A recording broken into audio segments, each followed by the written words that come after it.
During the winter of 1927-28, officials of the federal government made a strange and secret investigation of certain conditions in the ancient Massachusetts seaport of Innsmouth. The public first learned of it in February, when a vast series of raids and arrests occurred, followed by the deliberate burning and dynamiting, under suitable precautions, of an enormous number of crumbling, worm-eaten, and supposedly empty houses along the abandoned waterfront. Uninquiring souls let this occurrence pass as one of the major clashes in a spasmodic war on liquor.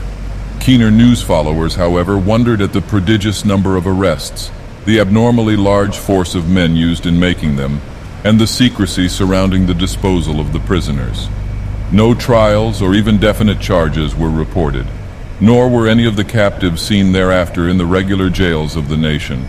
There were vague statements about disease in concentration camps and later about dispersal in various naval and military prisons, but nothing positive ever developed. Innsmouth itself was left almost depopulated and is even now only beginning to show signs of a sluggishly revived existence. Complaints from many liberal organizations were met with long confidential discussions, and representatives were taken on trips to certain camps and prisons. As a result, these societies became surprisingly passive and reticent.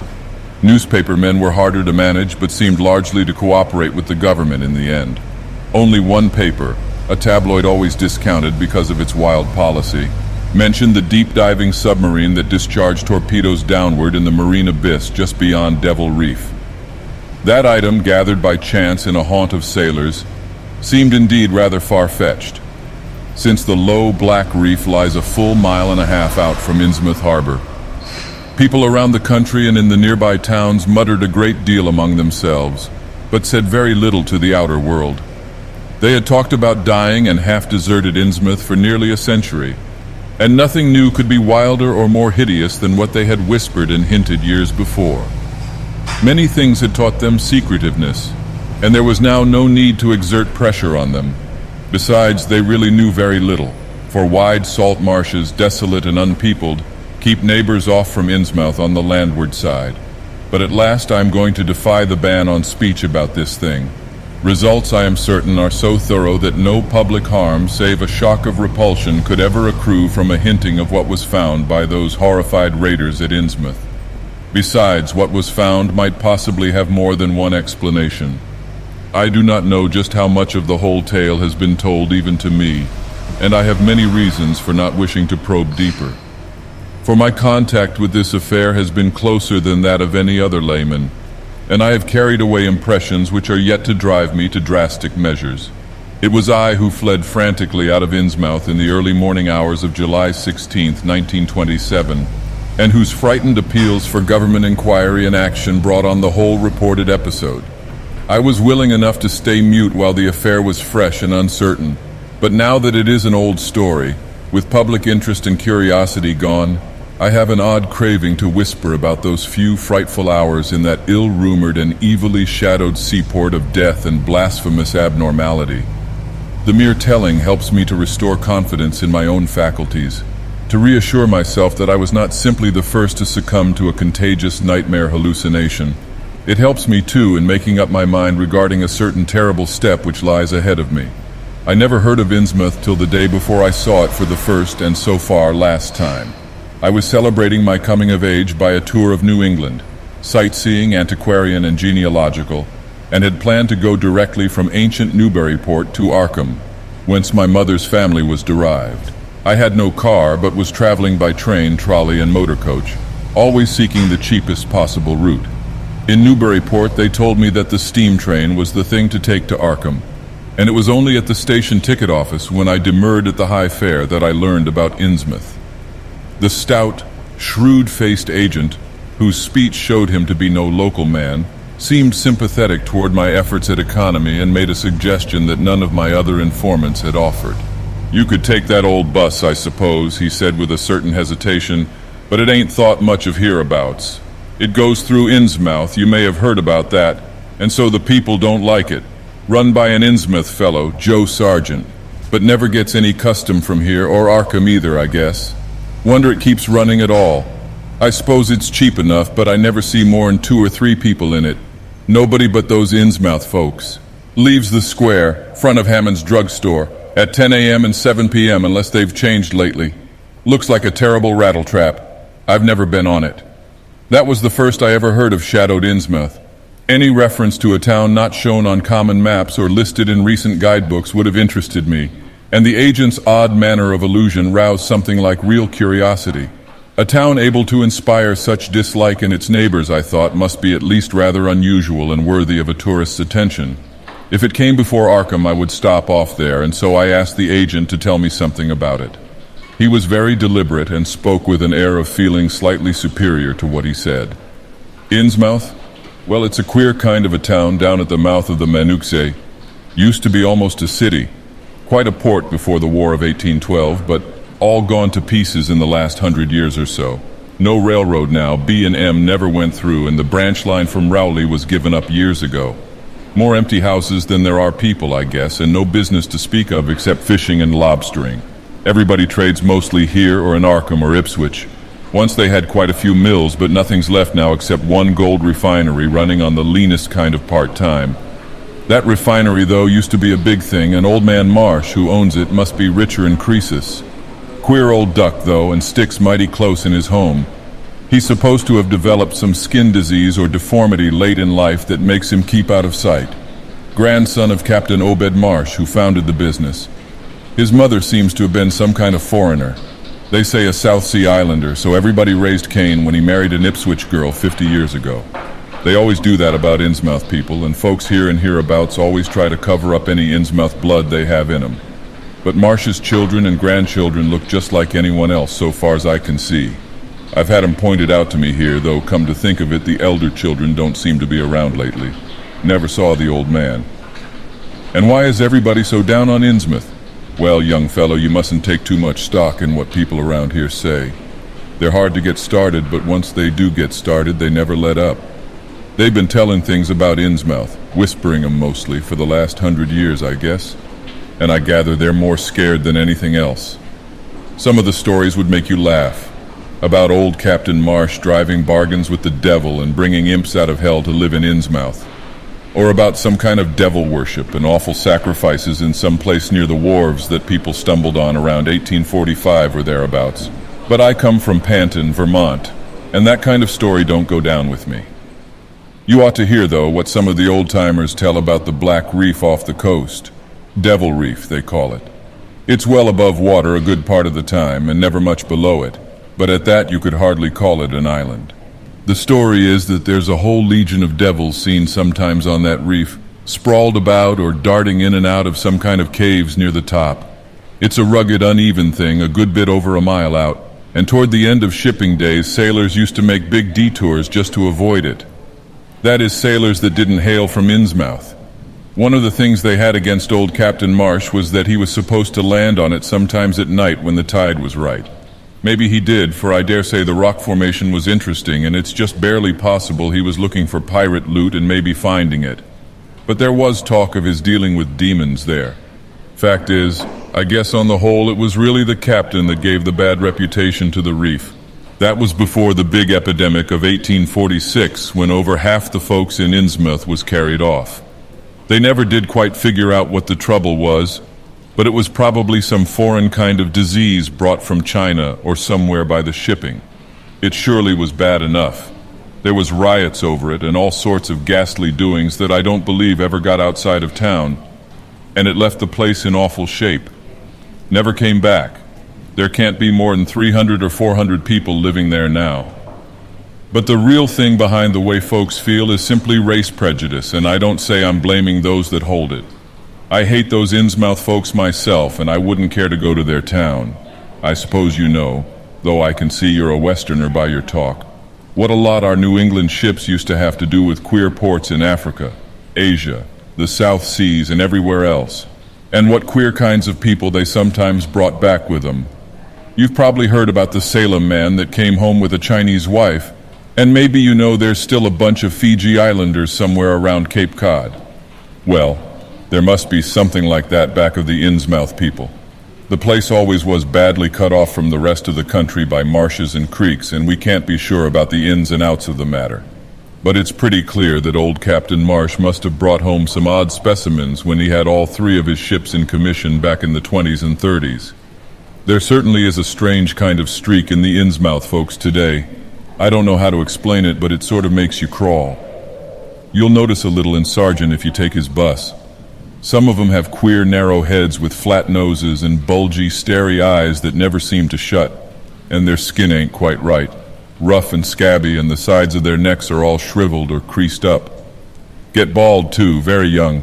The older fellows look the worst. Fact is, I don't believe I've ever seen a very old chap of that kind. Guess they must die of looking in the glass. Animals hate 'em. They used to have lots of horse trouble before autos came in. Nobody around here or in Arkham or Ipswich will have anything to do with them, and they act kind of offish themselves when they come to town or when anyone tries to fish on their grounds. Queer how fish are always thick off Innsmouth Harbor when there ain't any anywhere else around. But just try to fish there yourself and see how the folks chase you off. Those people used to come here on the railroad, walking and taking the train at Rowley after the branch was dropped. But now they use that bus. Yes, there's a hotel in Innsmouth called the Gilman House, but I don't believe it can amount to much. I wouldn't advise you to try it. Better stay over here and take the 10 o'clock bus tomorrow morning. Then you can get an evening bus there for Arkham at 8 o'clock. There was a factory inspector who stopped at the Gilman a couple of years ago, and he had a lot of unpleasant hints about the place. Seems they get a queer crowd there, for this fellow heard voices in other rooms, though most of them was empty, that gave him the shivers. It was foreign talk, he thought, but he said the bad thing about it was the kind of voice that sometimes spoke. It sounded so unnatural, slopping-like, he said, that he didn't dare undress and go to sleep. Just waited up and lit out the first thing in the morning. The talk went on most all night. This fellow, Casey his name was, had a lot to say about how the Innsmouth folks watched him and seemed kind of on guard. He found the Marsh refinery a queer place. It's in an old mill on the lower falls of the Manuxet. What he said tallied up with what I'd heard.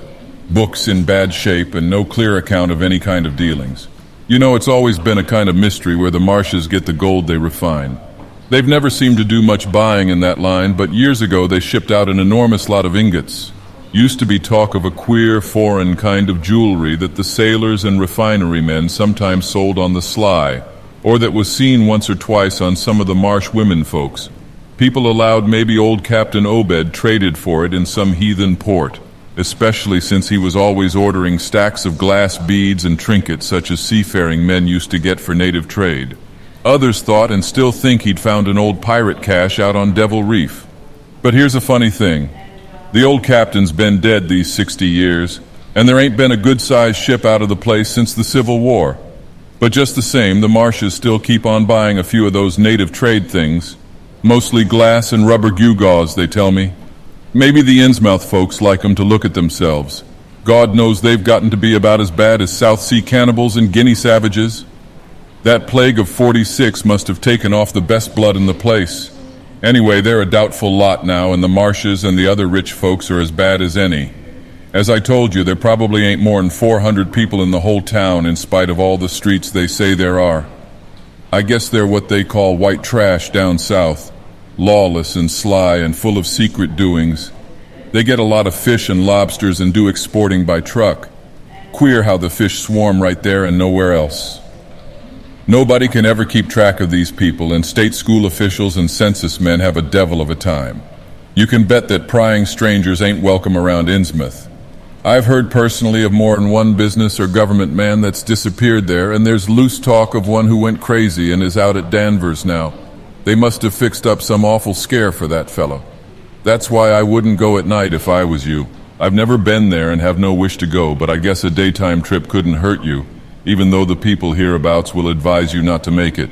If you're just sightseeing and looking for old-time stuff, Innsmouth ought to be quite a place for you. And so I spent part of that evening at the Newburyport Public Library looking up data about Innsmouth. When I had tried to question the natives in the shops, the lunchroom, the garages, and the fire station, I had found them even harder to get started than the ticket agent had predicted, and realized that I could not spare the time to overcome their first instinctive reticences. They had a kind of obscure suspiciousness, as if there were something amiss with anyone too much interested in Innsmouth. At the YMCA where I was stopping, the clerk merely discouraged my going to such a dismal, decadent place, and the people at the library showed much the same attitude.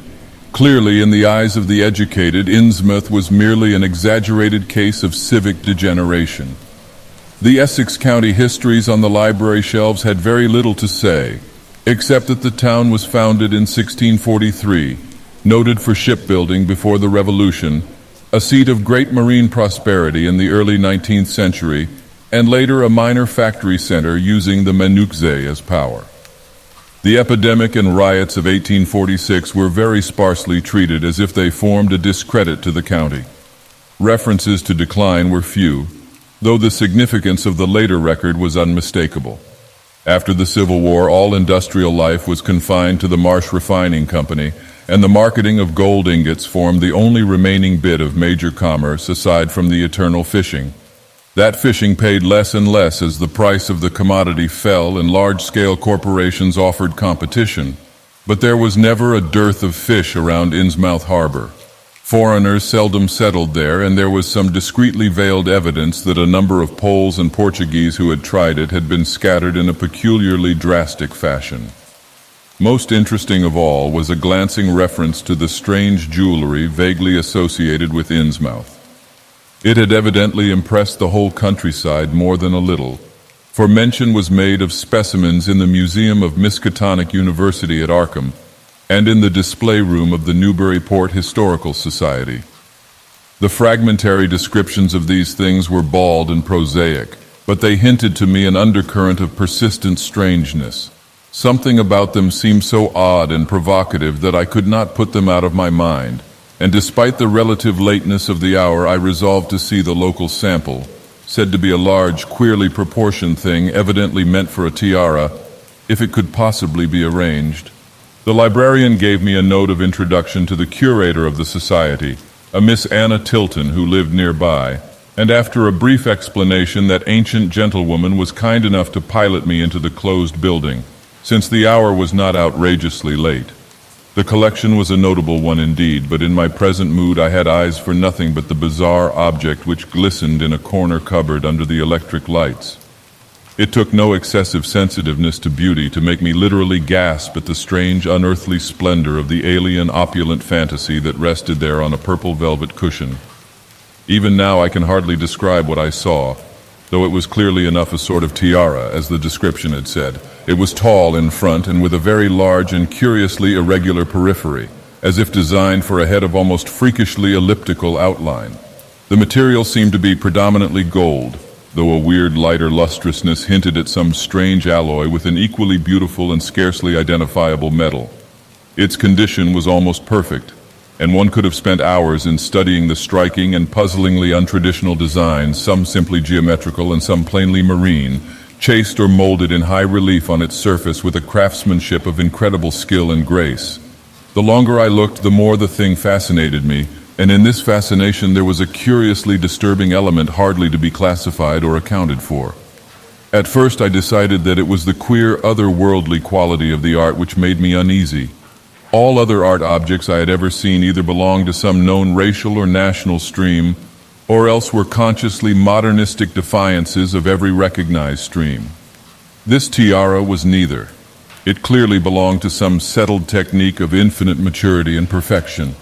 Yet that technique was utterly remote from any, Eastern or Western, ancient or modern, which I had ever heard of or seen exemplified. It was as if the workmanship were that of another planet. However, I soon saw that my uneasiness had a second and perhaps equally potent source residing in the pictorial and mathematical suggestions of the strange designs. The patterns all hinted of remote secrets and unimaginable abysses in time and space, and the monotonously aquatic nature of the reliefs became almost sinister. Among these reliefs were fabulous monsters of abhorrent grotesqueness and malignity, half ichthyaic and half batrachian in suggestion, which one could not dissociate from a certain haunting and uncomfortable sense of pseudo-memory, as if they called up some image from deep cells and tissues whose retentive functions are wholly primal and awesomely ancestral.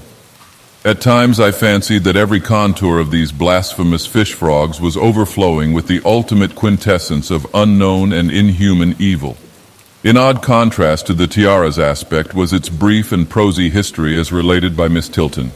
It had been pawned for a ridiculous sum at a shop in State Street in 1873 by a drunken Innsmouth man shortly afterward killed in a brawl. The society had acquired it directly from the pawnbroker, at once giving it a display worthy of its quality. It was labeled as of probable East Indian or Indo-Chinese provenance, though the attribution was frankly tentative. Miss Tilton, comparing all possible hypotheses regarding its origin and its presence in New England, was inclined to believe that it formed part of some exotic pirate horde discovered by old Captain Obed Marsh. This view was surely not weakened by the insistent offers of purchase at a high price, which the Marshes began to make as soon as they knew of its presence, and which they repeated to this day despite the society's unvarying determination not to sell. As the good lady showed me out of the building, she made it clear that the pirate theory of the Marsh fortune was a popular one among the intelligent people of the region.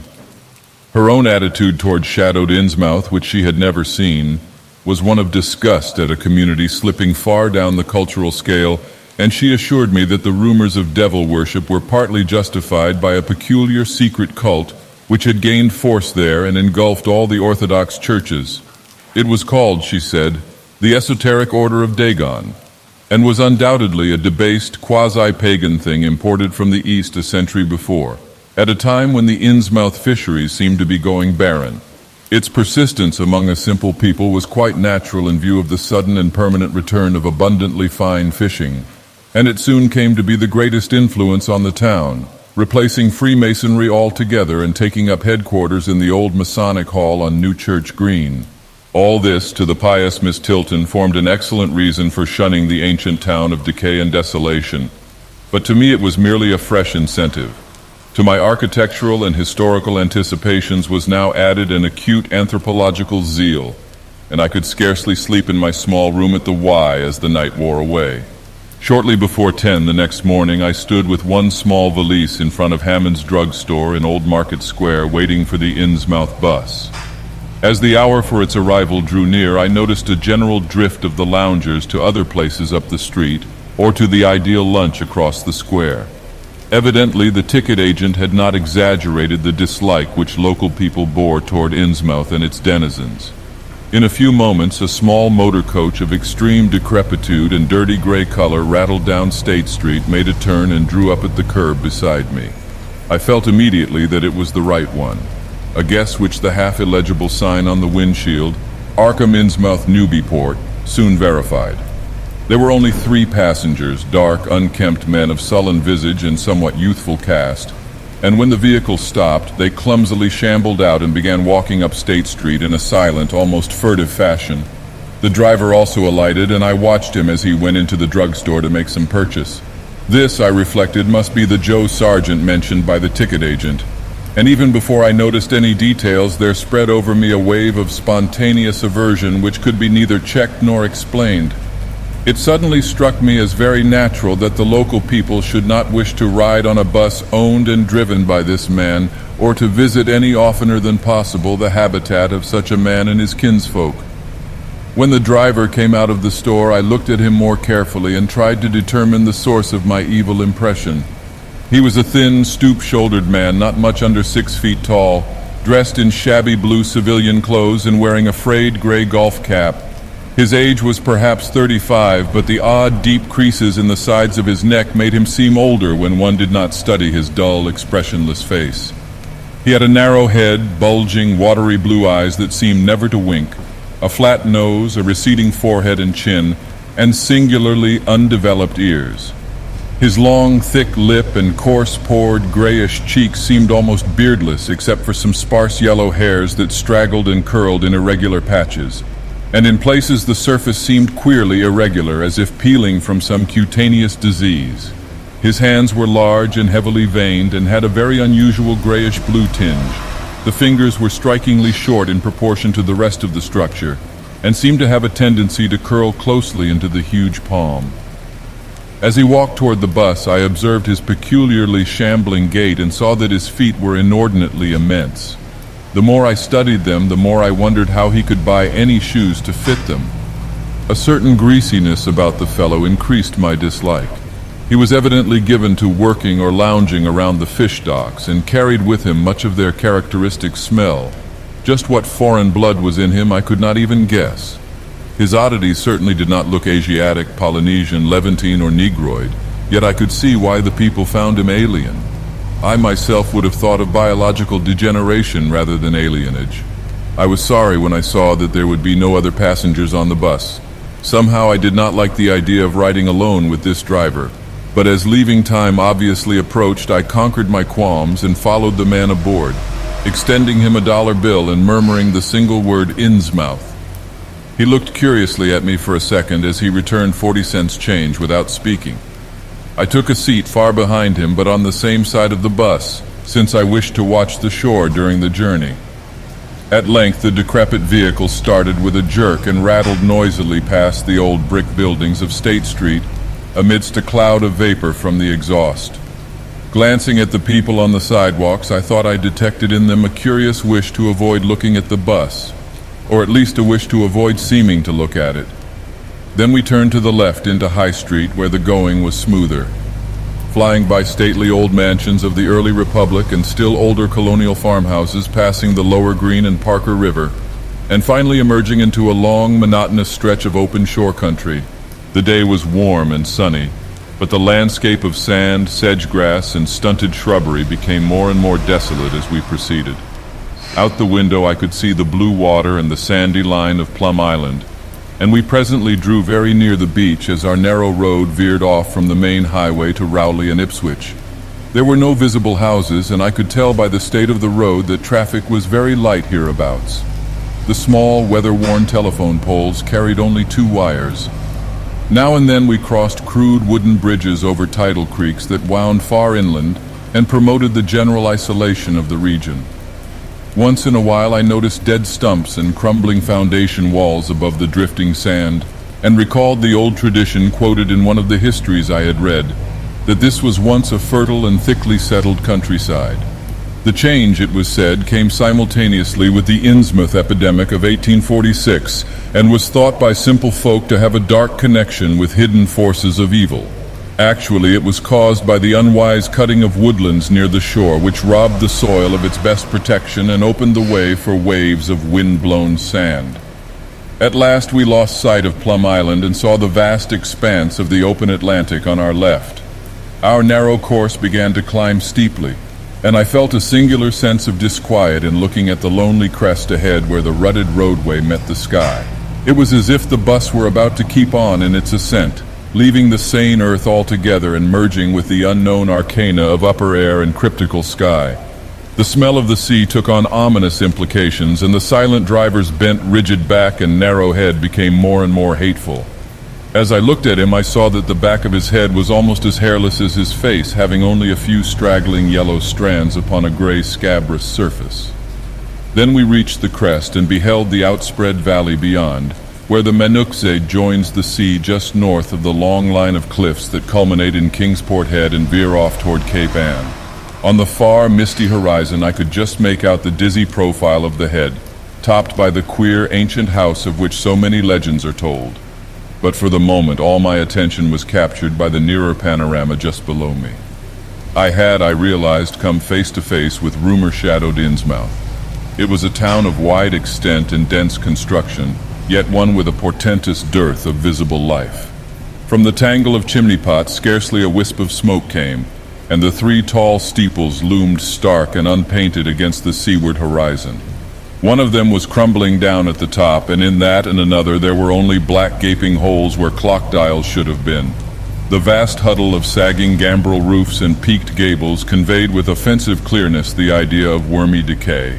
And as we approached along the now descending road, I could see that many roofs had wholly caved in. There were some large square Georgian houses, too, with hipped roofs, cupolas, and railed widows' walks. These were mostly well back from the water, and 1 or 2 seemed to be in moderately sound condition.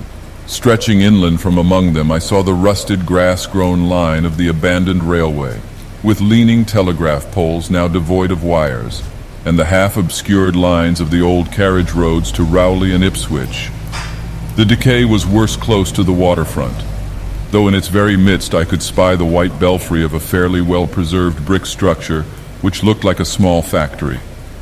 The harbor, long clogged with sand, was enclosed by an ancient stone breakwater, on which I could begin to discern the minute forms of a few seated fishermen, and at whose end were what looked like the foundations of a bygone lighthouse. A sandy tongue had formed inside this barrier, and upon it I saw a few decrepit cabins, moored dories, and scattered lobster pots. The only deep water seemed to be where the river poured out past the belfried structure and turned southward to join the ocean at the breakwater's end.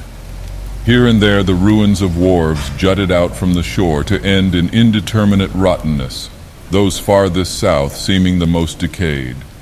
And far out at sea, despite a high tide, I glimpsed a long black line scarcely rising above the water, yet carrying a suggestion of odd, latent malignancy. This, I knew, must be Devil Reef. As I looked, a subtle, curious sense of beckoning seemed superadded to the grim repulsion, and oddly enough I found this overtone more disturbing than the primary impression. We met no one on the road, but presently began to pass deserted farms in varying stages of ruin. Then I noticed a few inhabited houses with rags stuffed in the broken windows and shells and dead fish lying about the littered yards. Once or twice I saw listless-looking people working in barren gardens or digging clams on the fishy-smelling beach below, and groups of dirty, simian-visaged children playing around weed-grown doorsteps. Somehow these people seemed more disquieting than the dismal buildings, for almost everyone had certain peculiarities of face and motions which I instinctively disliked without being able to define or comprehend them. For a second I thought this typical physique suggested some picture I had seen, perhaps in a book, under circumstances of particular horror or melancholy, but this pseudo-recollection passed very quickly. As the bus reached a lower level, I began to catch the steady note of a waterfall through the unnatural stillness. The leaning, unpainted houses grew thicker, lined both sides of the road, and displayed more urban tendencies than did those we were leaving behind. The panorama ahead had contracted to a street scene, and in spots I could see where a cobblestone pavement and stretches of brick sidewalk had formerly existed. All the houses were apparently deserted, and there were occasional gaps where tumble-down chimneys and cellar walls told of buildings that had collapsed. Pervading everything was the most nauseous, fishy odor imaginable. Soon cross streets and junctions began to appear, those on the left leading to shoreward realms of unpaved squalor and decay, while those on the right showed vistas of departed grandeur. So far I had seen no people in the town, but there now came signs of a sparse habitation, curtained windows here and there, and an occasional battered motor car at the curb. Pavement and sidewalks were increasingly well defined, and though most of the houses were quite old, wood and brick structures of the early 19th century, they were obviously kept fit for habitation. As an amateur antiquarian, I almost lost my olfactory disgust and my feeling of menace and repulsion amidst this rich, unaltered survival from the past. But I was not to reach my destination without one very strong impression of poignantly disagreeable quality. The bus had come to a sort of open concourse or radial point with churches on two sides, and the bedraggled remains of a circular green in the center, and I was looking at a large pillared hall on the right-hand junction ahead. The structure's once white paint was now gray and peeling, and the black and gold sign on the pediment was so faded that I could only with difficulty make out the words Esoteric Order of Dagon. This then was the former Masonic hall, now given over to a degraded cult. As I strained to decipher this inscription, my notice was distracted by the raucous tones of a cracked bell across the street, and I quickly turned to look out the window on my side of the coach.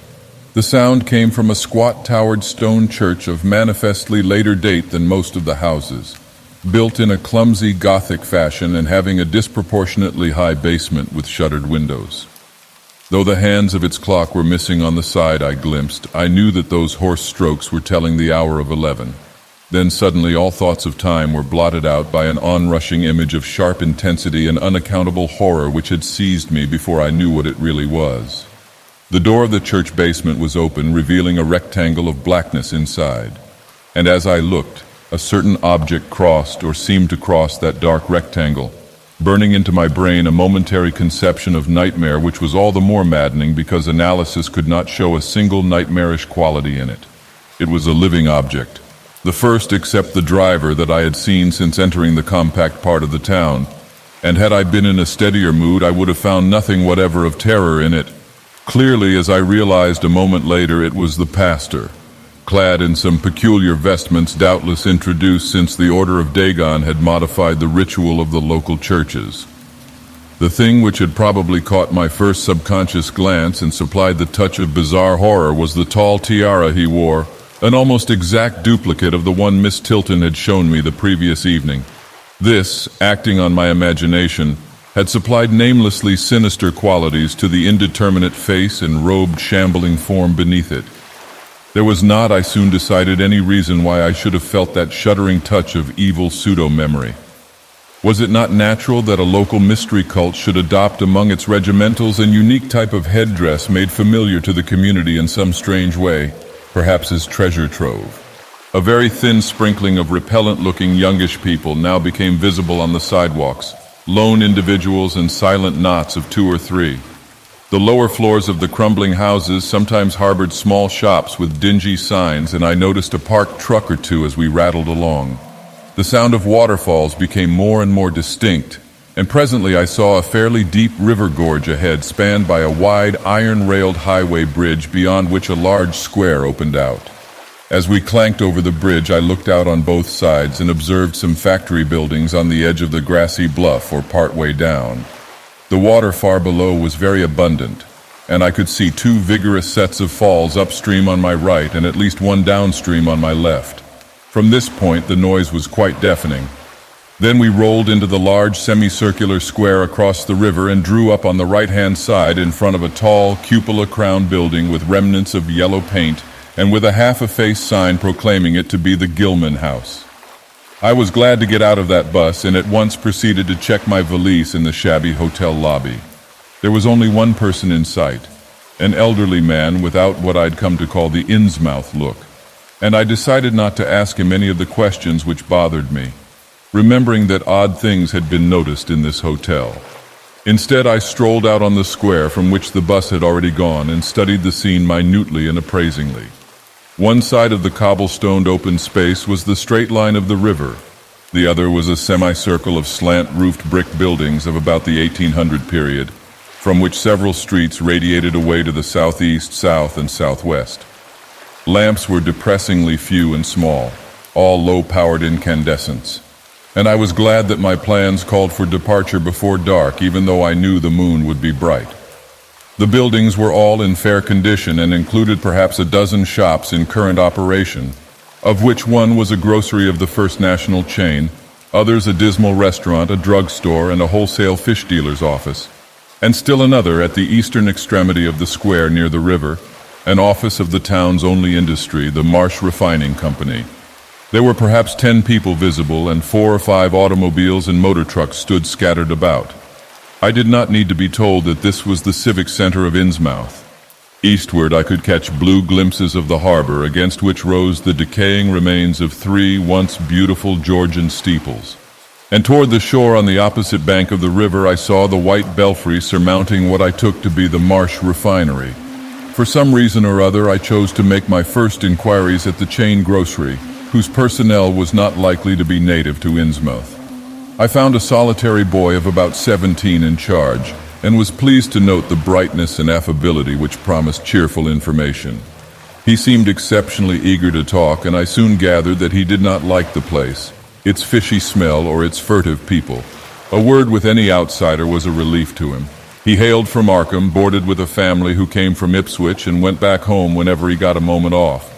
His family did not like him to work in Innsmouth, but the chain had transferred him there, and he did not wish to give up his job.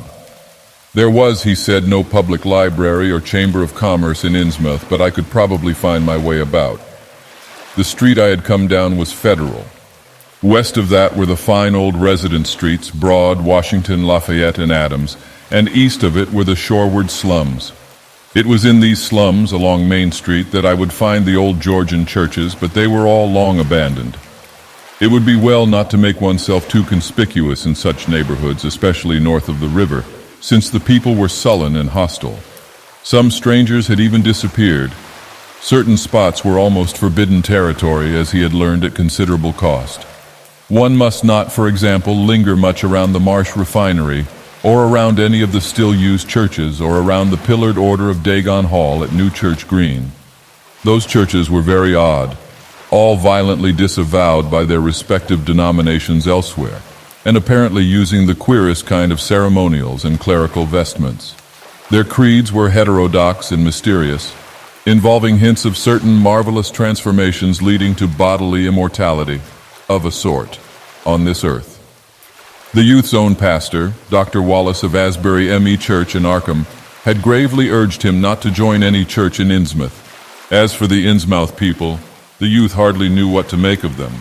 They were as furtive and seldom seen as animals that live in burrows, and one could hardly imagine how they passed the time apart from their desultory fishing. Perhaps, judging from the quantities of bootleg liquor they consumed, they lay for most of the daylight hours in an alcoholic stupor. They seemed sullenly banded together in some sort of fellowship and understanding, despising the world as if they had access to other and preferable spheres of entity. Their appearance, especially those staring, unwinking eyes which one never saw shut, was certainly shocking enough, and their voices were disgusting. It was awful to hear them chanting in their churches at night, and especially during their main festivals or revivals, which fell twice a year on April 30th and October 31st. They were very fond of the water and swam a great deal in both river and harbor. Swimming races out to Devil Reef were very common, and everyone in sight seemed well able to share in this arduous sport.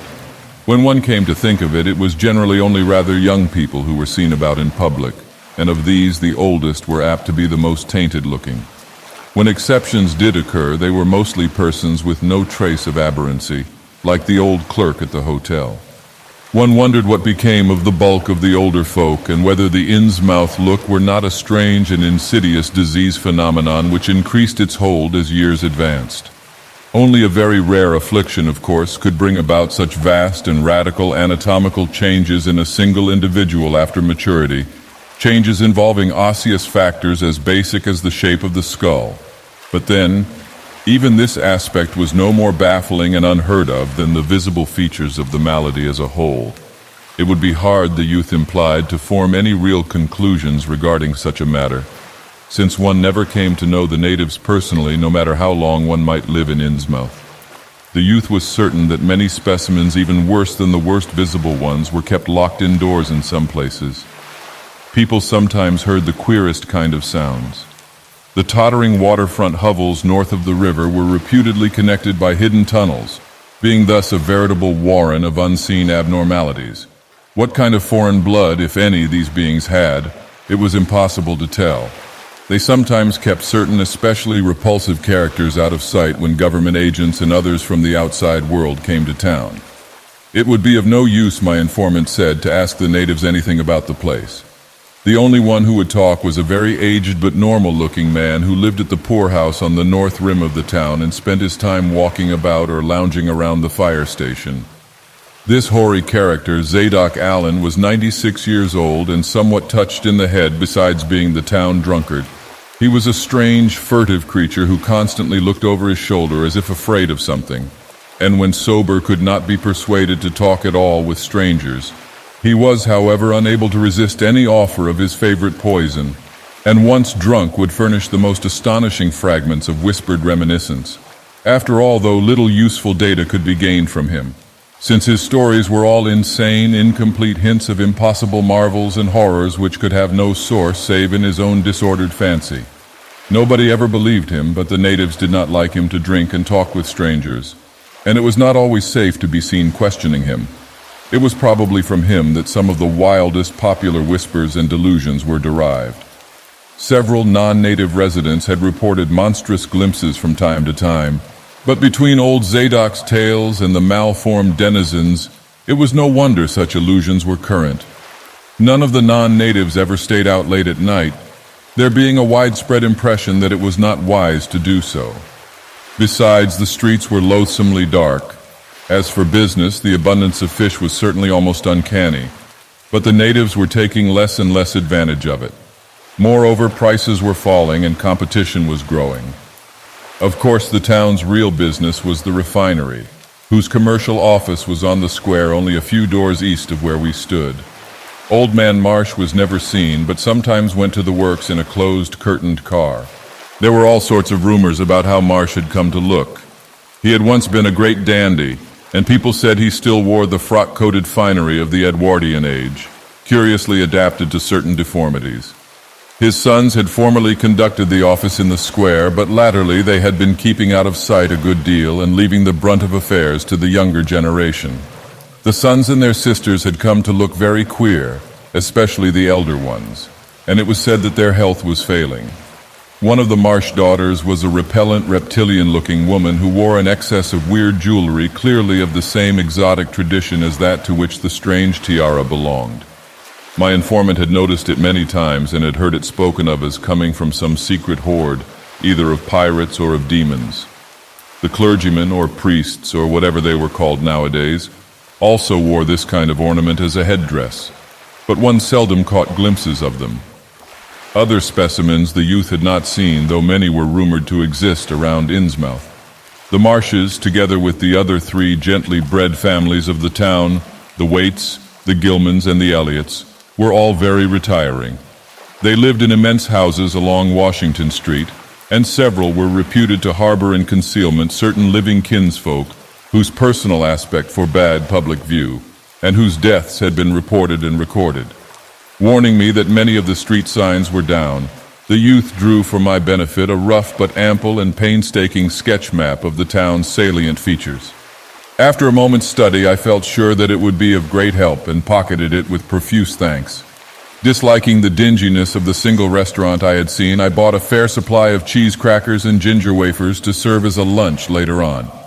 My program, I decided, would be to thread the principal streets, talk with any non-natives I might encounter, and catch the 8 o'clock coach for Arkham. The town, I could see, formed a significant and exaggerated example of communal decay. But being no sociologist, I would limit my serious observations to the field of architecture. Thus I began my systematic, though half-bewildered tour of Innsmouth's narrow, shadow-blighted ways. Crossing the bridge and turning toward the roar of the lower falls, I passed close to the Marsh refinery, which seemed oddly free from the noise of industry. This building stood on the steep river bluff near a bridge in an open confluence of streets which I took to be the earliest civic center, displaced after the revolution by the present town square. Recrossing the gorge on the Main Street Bridge, I struck a region of utter desertion which somehow made me shudder. Collapsing huddles of gambrel roofs formed a jagged and fantastic skyline above which rose the ghoulish decapitated steeple of an ancient church. Some houses along Main Street were tenanted, but most were tightly boarded up. Down unpaved side streets I saw the black, gaping windows of deserted hovels, many of which leaned at perilous and incredible angles through the sinking of part of the foundations. Those windows stared so spectrally that it took courage to turn eastward toward the waterfront. Certainly the terror of a deserted house swells in geometrical rather than arithmetical progression as houses multiply to form a city of stark desolation.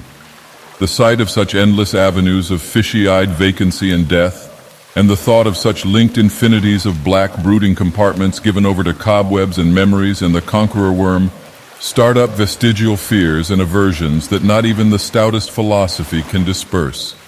Fish Street was as deserted as Main, though it differed in having many brick and stone warehouses still in excellent shape. Water Street was almost its duplicate, save that there were great seaward gaps where wharves had been. Not a living thing did I see, except for the scattered fishermen on the distant breakwater, and not a sound did I hear save the lapping of the harbor tides and the roar of the falls in the Manuxet. The town was getting more and more on my nerves, and I looked behind me furtively as I picked my way back over the tottering Water Street Bridge. The Fish Street Bridge, according to the sketch, was in ruins. North of the river there were traces of squalid life, active fish-packing houses in Water Street, smoking chimneys and patched roofs here and there, occasional sounds from indeterminate sources, and infrequent shambling forms in the dismal streets and unpaved lanes, but I seemed to find this even more oppressive than the southerly desertion. For one thing, the people were more hideous and abnormal than those near the center of the town, so that I was several times evilly reminded of something utterly fantastic which I could not quite place. Undoubtedly, the alien strain in the Innsmouth folk was stronger here than farther inland. Unless indeed the Innsmouth look were a disease rather than a blood strain, in which case this district might be held to harbor the more advanced cases. One detail that annoyed me was the distribution of the few faint sounds I heard. They ought naturally to have come wholly from the visibly inhabited houses, yet in reality were often strongest inside the most rigidly boarded-up facades. There were creakings, scurryings, and hoarse, doubtful noises, and I thought uncomfortably about the hidden tunnels suggested by the grocery boy. Suddenly I found myself wondering what the voices of those denizens would be like. I had heard no speech so far in this quarter and was unaccountably anxious not to do so. Pausing only long enough to look at two fine but ruinous old churches at Main and Church Streets, I hastened out of that vile waterfront slum. My next logical goal was New Church Green, but somehow or other I could not bear to repass the church in whose basement I had glimpsed the inexplicably frightening form of that strangely diademed priest or pastor. Besides, the grocery youth had told me that the churches, as well as the Order of Dagon Hall, were not advisable neighborhoods for strangers. Accordingly, I kept north along Main to Martin, then turning inland, crossing Federal Street safely north of the Green, and entering the decayed patrician neighborhood of Northern Broad, Washington, Lafayette, and Adams Streets. Though these stately old avenues were ill-surfaced and unkempt, their elm-shaded dignity had not entirely departed. Mansion after mansion claimed my gaze, most of them decrepit and boarded up amidst neglected grounds, but one or two in each street showing signs of occupancy. In Washington Street there was a row of 4 or 5 in excellent repair and with finely tended lawns and gardens. The most sumptuous of these, with wide terraced parterres extending back the whole way to Lafayette Street, I took to be the home of Old Man Marsh, the afflicted refinery owner. In all these streets no living thing was visible, and I wondered at the complete absence of cats and dogs from Innsmouth. Another thing which puzzled and disturbed me, even in some of the best preserved mansions, was the tightly shuttered condition of many third-story and attic windows. Furtiveness and secretiveness seemed universal in this hushed city of alienage and death, and I could not escape the sensation of being watched from ambush on every hand by sly, staring eyes that never shut. I shivered as the cracked stroke of 3 sounded from a belfry on my left. Too well did I recall the squat church from which those notes came. Following Washington Street toward the river, I now faced a new zone of former industry and commerce, noting the ruins of a factory ahead and seeing others, with the traces of an old railway station and covered railway bridge beyond, up the gorge on my right. The uncertain bridge now before me was posted with a warning sign, but I took the risk and crossed again to the south bank where traces of life reappeared. Furtive, shambling creatures stared cryptically in my direction, and more normal faces eyed me coldly and curiously. Innsmouth was rapidly becoming intolerable, and I turned down Payne Street toward the square in the hope of getting some vehicle to take me to Arkham before the still distant starting time of that sinister bus. It was then that I saw the tumble-down fire station on my left, and noticed the red-faced, bushy-bearded, watery-eyed old man in nondescript rags who sat on a bench in front of it talking with a pair of unkempt but not abnormal-looking firemen. This, of course, must be Zadok Allen, the half-crazed, licorice nonagenarian whose tales of old Innsmouth and its shadow were so hideous and incredible. It must have been some imp of the perverse or some sardonic pull from dark hidden sources which made me change my plans as I did. I had long before resolved to limit my observations to architecture alone, and I was even then hurrying toward the square in an effort to get quick transportation out of this festering city of death and decay. But the sight of old Zadok Allen set up new currents in my mind and made me slacken my pace uncertainly. I had been assured that the old man could do nothing but hint at wild, disjointed, and incredible legends, and I had been warned that the natives made it unsafe to be seen talking to him. Yet the thought of this aged witness to the town's decay, with memories going back to the early days of ships and factories, was a lure that no amount of reason could make me resist. After all, the strangest and maddest of myths are often merely symbols or allegories based upon truth, and old Zadok must have seen everything which went on around Innsmouth for the last 90 years. Curiosity flared up beyond sense and caution, and in my youthful egotism I fancied I might be able to sift a nucleus of real history from the confused, extravagant outpouring I would probably extract with the aid of raw whiskey.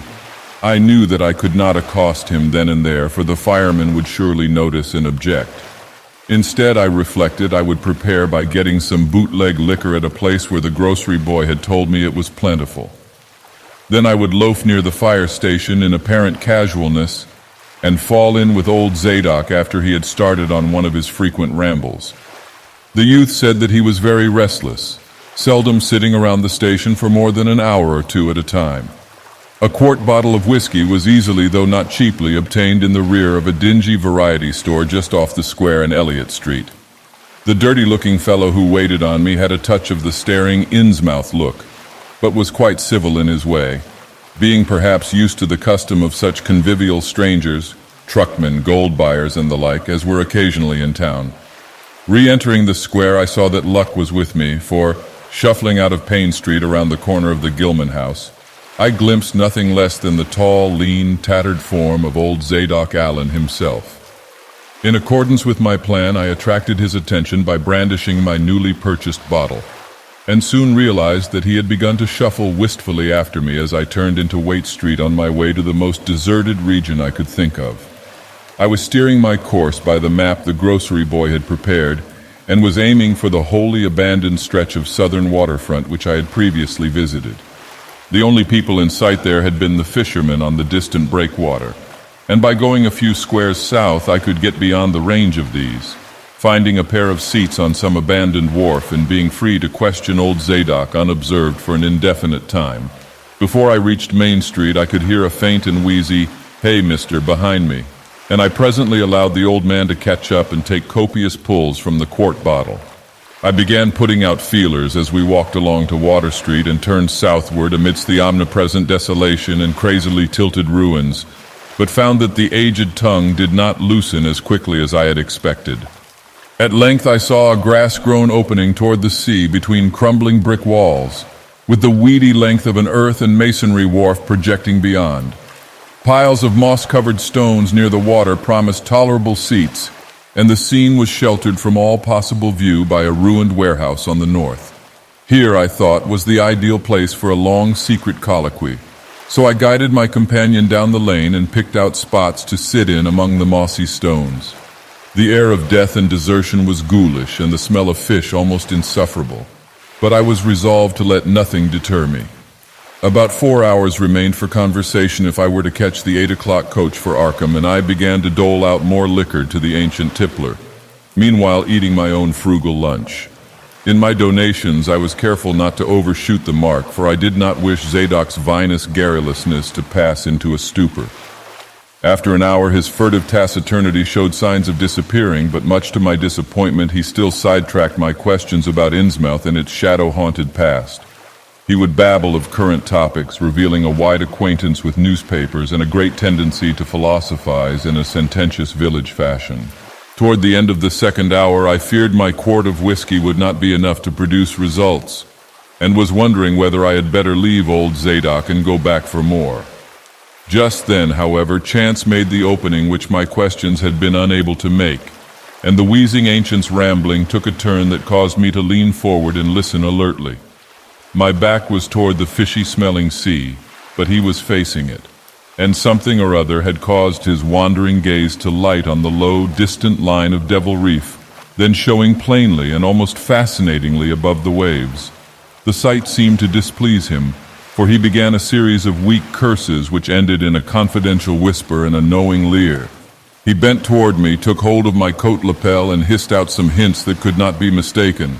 Thars where it all begun, that cursed place of all wickedness where the deep water starts. Gate of hell, sheer drop down to a bottom no sounding line can tech. Old Captain Obed done it. Him that found out more'n was good for him in the South Sea Islands. Everybody was in a bad way them days. Trade falling off, mills losing business, even the new ones. And the best of our menfolks killed a privateerin' in the War of 1812 or lost with the Alaylex brig and the Ranger Snow, both of them Gilman venters. Obed Marsh, he had 3 ships afloat, Brigantine Columby, Brig Hetty, and bark Symmetry Queen. He was the only one as kept on with the East Ingy and Pacific trade, though Esdras Martin's barkentine Malay pride made a venter as late as 28. Never was nobody like Captain Obed, old limb of Satan, heh heh. I can mind him a-tellin' about furrin' parts and callin' all the folks stupid for goin' to Christian meetin' and bearin' their burdens meek and lowly. Says they'd orter get better gods like some of the folks in the Ingies. Gods as you'd bring 'em good fishin' in return for their sacrifices, and you'd really answer folks' prayers. Matt Elliott, his fussmate, talked a lot too, only he was eggin' folks doin' any heathen things. Told about an island east of Otahite where there was a lot of stone ruins older'n anybody knew anything about. Kinda like them on Ponape in the Carolines, but with carvings of faces that looked like the big statues on Easter Island.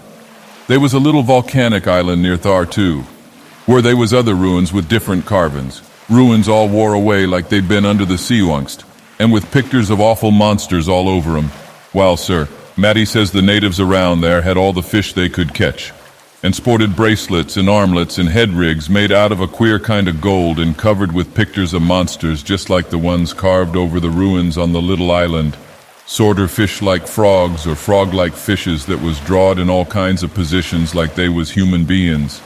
Nobody could get out of them where they got all the stuff, and all the other natives wondered how they managed to find fish in plenty even when the very next islands had lean pickings.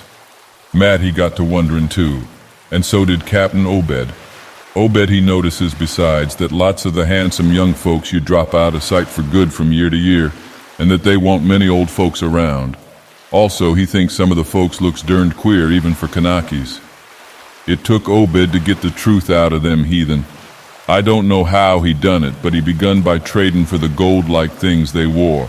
Asked 'em where they come from and if they could get more, and finally wormed the story out of the old chief, Wallachia, they called him. Nobody but Obed you'd ever have believed the old yeller devil, but the Captain Cud read folks like they was books. Heh heh. Nobody never believes me now when I tell 'em, and I don't suppose you will, young feller.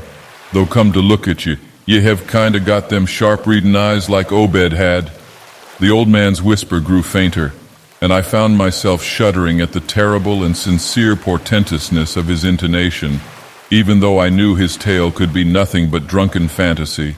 Well, sir, Obed he larnt that they's things on this arth as most folks never heard about, and wouldn't believe ef they did hear. It seems these Kanakis was sacrificing heaps of their young men and maidens to some kind of god things that lived under the sea and getting all kinds of favor in return.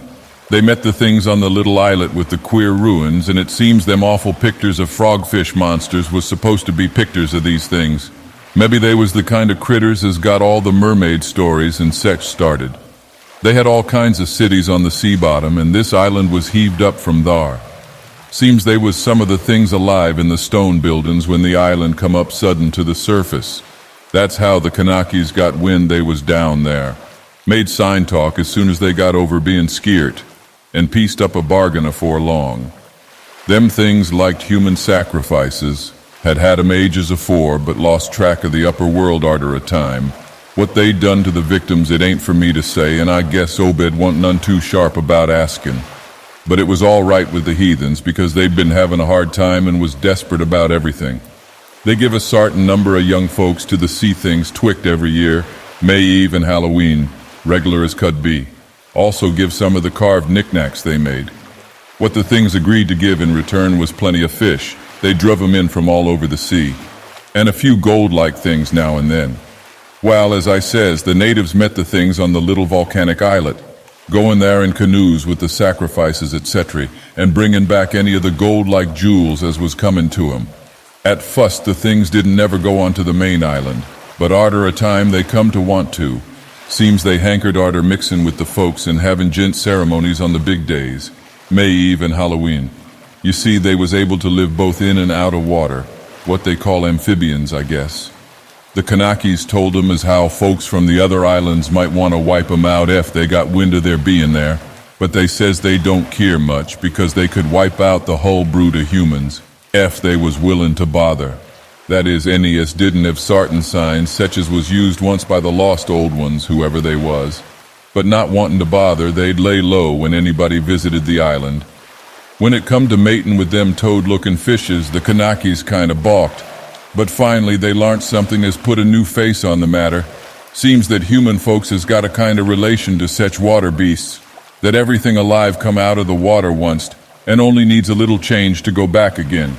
Them things told the Kanakis that if they mixed bloods there'd be children as you'd look human at first, but later turn more and more like the things, till finally they'd take to the water and jine the main lot of things down there. And this is the important part, young feller. Them is turned into fish things and went into the water wouldn't never die. Them things never died except they was kilt violent. Well, sir, it seems by the time Obed knowed them islanders, they was all full of fish blood from them deep water things. When they got old and begun to show it, they was kept hid until they felt like taking to the water and quitting the place.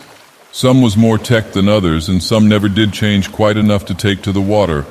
But mostly they turned out just the way them things said.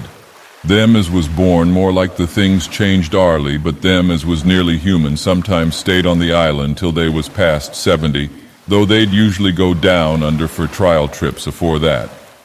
Folks as had took to the water generally come back a good deal to visit. So's a man you'd often be a-talking to his own 5 times great-grandfather, who'd left the dry land a couple of 100 years or so afore. Everybody got out of the idea of dying, except in canoe wars with the other islanders, or as sacrifices to the sea gods down below, or from snakebite or plague or sharp galloping ailments or something afore they could take to the water, but simply looked forward to a kind of change that won a bit horrible arter a while. They thought what they'd got was well with all they'd had to give up. And I guess Obed kind of come to think the same hisself when he'd chewed over old Wallachiyah's story a bit. Wallachiyah, though, was one of the few as hadn't got none of the fish blood, being of a royal line that intermarried with royal lines on other islands. Mad he didn't like this business at all and wanted Obed Shud keep away from the island. But the captain was sharp for gain and found he could get them gold-like things so cheap it you'd pay him to make a specialty of them. Things went on that way for years, and Obed got enough of that gold-like stuff to make him start the refinery in Waite's old rundown fullin' mill. He didn't sell the pieces like they was, for folks you'd be all the time asking questions. All the same, his crews you'd get a piece and dispose of it now and then, even though they was swore to keep quiet. And he let his women folks wear some of the pieces as was more human-like than most. Well, come about 38, when I was 7-year-old, Obed he found the island people all wiped out between voyages. Seems the other islanders had got wind of what was going on, and had took matters into their own hands. Suppose they must have had arter all them old magic signs, as the sea things says was the only things they was afeard of. No tellin' what any of them Kanakis will chance to get a holt of when the sea bottom throws up some island with ruins older'n the deluge. Pious cusses these was. They didn't leave nothing standing on either the main island or the little volcanic islet except what parts of the ruins was too big to knock down. In some places they was little stones strewed about like charms, with something on 'em like what you call a swastika nowadays. Probably them was the old one's signs. Folks all wiped out, no trace of no gold-like things, and none of the nearby Kanakis you'd breathe a word about the matter. Wouldn't even admit they'd ever been any people on that island. That naturally hit Obed pretty hard, seeing as his normal trade was doing very poor. It hit the whole of Innsmouth too, because in seafaring days what profited the master of a ship generally profited the crew proportionate. Most of the folks around the town took the hard times kinda sheep-like and resigned, but they was in bad shape because the fishin' was petering out and the mills wa'n't doing none too well. Then's the time Obed he begun a-cursin' at the folks for being dull sheep and prayin' to a Christian heaven as didn't help 'em none. He told 'em he'd knowed of folks as prayed to gods that give something you really need, and says ef a good bunch of men you'd stand by him, he could maybe get a holt of sartin powers as you'd bring plenty of fish and quite a bit of gold. O' course them as sarved on the Sumatry Queen and seed the island knowed what he meant, and wa'n't none too anxious to get close to see things like they'd heard tell on. But them as didn't know what 'twas all about got kinda swayed by what Obed had to say, and begun to ask him what he could do to set him on the way to the faith as you'd bring him results. Here the old man faltered, mumbled, and lapsed into a moody and apprehensive silence, glancing nervously over his shoulder and then turning back to stare fascinatedly at the distant black reef. When I spoke to him he did not answer, so I knew I would have to let him finish the bottle. The insane yarn I was hearing interested me profoundly, for I fancied there was contained within it a sort of crude allegory based upon the strangenesses of Innsmouth and elaborated by an imagination at once creative and full of scraps of exotic legend. Not for a moment did I believe that the tale had any really substantial foundation, but nonetheless the account held a hint of genuine terror, if only because it brought in references to strange jewels clearly akin to the malign tiara I had seen at Newburyport. Perhaps the ornaments had, after all, come from some strange island, and possibly the wild stories were lies of the bygone Obed himself rather than of this antique toper. I handed Zadok the bottle, and he drained it to the last drop. It was curious how he could stand so much whiskey, for not even a trace of thickness had come into his high, wheezy voice. He licked the nose of the bottle and slipped it into his pocket, then beginning to nod and whisper softly to himself. I bent close to catch any articulate words he might utter and thought I saw a sardonic smile behind the stained bushy whiskers. Yes, he was really forming words, and I could grasp a fair proportion of them. Poor Matt. Matt Hialis was agin it, tried to line up the folks on his side and had long talks with the preachers. No use. They run the congregational parson out of town, and the Methodist feller quit. Never did see Resolved Babcock, the Baptist parson, again wrath of Jehovah. I was a mighty little critter, but I heard what I heard and seen what I seen. Dagon and Ashtoreth, Belial and Beelzebub. Golden calf and the idols of Canaan and the Philistines, Babylonish abominations, Mene, Tekel, Upharsin. He stopped again, and from the look in his watery blue eyes, I feared he was close to a stupor after all. But when I gently shook his shoulder, he turned on me with astonishing alertness and snapped out some more obscure phrases. Don't believe me, hey? Heh. Then just tell me, young feller, why Captain Obed and 20-odd other folks used to row out to Devil Reef in the dead of night and chant things so loud you could hear 'em all over town when the wind was right. Tell me that, hey? And tell me why Obed was allus dropping heavy things down into the deep water t'other side of the reef where the bottom shoots down like a cliff lower'n you can sound. Tell me what he done with that funny-shaped lead thingamajig as Wallachia give him. Hey, boy, and what did they all howl on May Eve and again the next Halloween? And why'd the new church parsons, fellers as used to be sailors, wear them queer robes and cover themselves with them gold-like things Obed brung? Hey? The watery blue eyes were almost savage and maniacal now, and the dirty white beard bristled electrically. Old Zadok probably saw me shrink back, for he had begun to cackle evilly. Heh. Beginning to see, hey? Maybe you'd like to abend me in them days when I seed things at night out to sea from the cupola top of my house. Oh, I can tell you little pitchers have big ears, and I won't missin' nothing of what was gossiped about Captain Obed and the folks out to the reef. Heh. How about the night I took my pa's ship's glass up to the cupola and seed the reef a-bristlin' thick with shapes that dove off quick soon's the moon riz? Obed and the folks was in a dory, but them shapes dove off the far side into the deep water and never come up. How'd you like to be a little shaver alone up in a cupola a-watchin' shapes as want human shapes? Hey, heh. The old man was getting hysterical, and I began to shiver with a nameless alarm. He laid a gnarled claw on my shoulder, and it seemed to me that its shaking was not altogether that of mirth.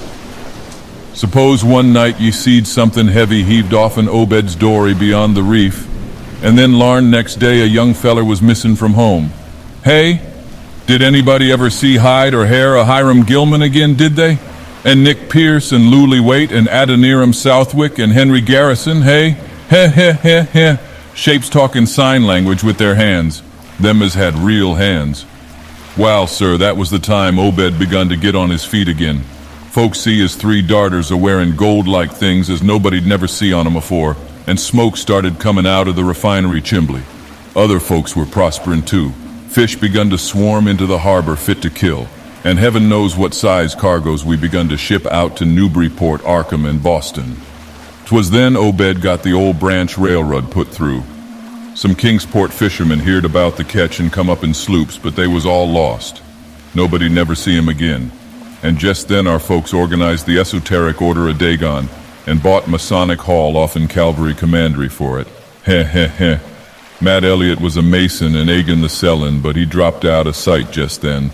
Remember, I ain't saying Obed was set on heaven things just like they was on that Kanaki Isle.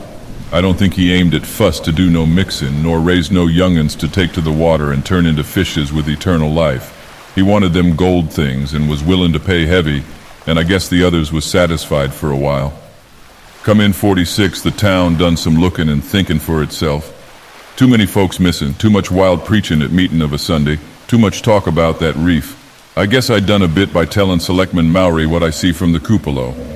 There was a party one night as followed Obed's crowd out to the reef, and I heard shots betwixt the dories.